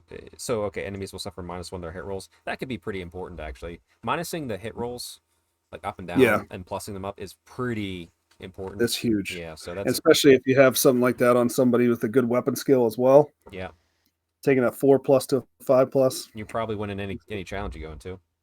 Yep. Angry lads flags. You can give a unit frenzy. Sure. I mean, if you're impetuous anyway, you might as well have frenzy. Yeah, 100%. Yeah. Yep. Spider banner. Add poison on 5. Said it's just 6. That's fine. Banner of the nomads. Reroll dice at natural roll of 1 when you make a charge, flee, or pursuit. Okay, so a little bit more distance. And Banner of the Wilds. Unit carrying Banner of the Wilds gains move through cover special rule. Sure, that's fine. Yeah. Oh, there's one more pack page. Man, they use every page of this book. Holy crap. Yeah, they sure do. My goodness. There's a trophy rack, Night Goblin. I guess some leadership issues there. The Thinking Orcs at. We talked about that one. Wow. Look at the staff of Badoom. Badoom. Read it off. 55 points. Go for it. Bearer of the staff of Badoom applies a +D3 modifier to the result of any casting roll they make. However, if they roll a double 1 or a double 6 when making a caster roll, center the 5-inch blast template over the bearer. Every model, friend or foe, whose baseline risk being hit by strength is at 6, hit with an AP of -1. The staff is then destroyed and cannot be used again. That's fun. Badoom! I actually do like this one. Idol of Gork. The bearer of the Idol of Gork increases the range of all spells by 3 inches. And once per turn, reroll casting rolls. That feels really good. That's really good. Yeah. Oh, and that's actually better than the Nobbly staff. Yeah. And then the Hag Brew, you can give it to something so they can cast troll magic. Sure. Nice and easy. There we go. Yep. I like playing against orcs and goblins. I enjoy it. I like the flavor of that book. It feels good. I've done well against orcs and goblins, and I've also got run over by orcs and goblins so far. So, they are currently top of the meta. How do you feel about Ed Button hats? I'm trying to think. Do I have any hats around here I can put on? I don't. That's not within range, but Hmm. Here, I'll just wear my books as my Ed Button hats. How about that? As a bald man, I kind of like an Ed Button hat. I'm just saying. Yeah. You're probably As gonna a see some of high elf, I would like to have an idol of Mork, please. those. Yeah. Increase my Right. range. No, it's Hmm. good. I like it. I'm glad, like I said, that there's a couple people playing it, you included, out there. Um, Hmm. it's fun to play against. I don't know if I'll have the energy to do that army one day, but maybe I have a small Ironjaw's army for Sigmar, so maybe I can do a small army for this for like a team event or something. Because why not? Let's go fast. Sounds like you already got black orcs there, buddy. Yeah, but man, I want a troll hag. I just want to mother something so bad. Oh yeah, yeah, yeah. Oh, it's fun. Absolutely. But all right, that'll wrap up our Orc and Goblin Arcane Journal Hmm. review. So Yeah. let us know down below. Obviously, we're feeling out the format of how we review this. It's going to be always focusing on what we like. But if you see anything that we might have missed or got wrong, we probably did. That's fine. Just let us know down Hmm. below. Help correct everybody, not just us, to make sure we get out the right information. And yeah, also let me know down below, because like we'll do Tomb Kings or Bretonia up next here in probably, like I said, a couple weeks. So let us know which one you'd like to do. See first, and if no one responds, we'll do Tomb Kings, because I'm currently working on lists for them. So Perfect. yeah. All right, Neil, anything to say before you head out? Any mighty laws you want to let loose at I'm not 10:30 at going to do night to that to wake your kids anybody. on a school night? I'm not going to break anybody's eardrums in their car on their drive to work. So Like not a chance. But you just come in close like this and be like, wow, ooh, that's just creepy. I don't. Yeah, yeah. It wow. doesn't have the right energy. It doesn't have the right energy.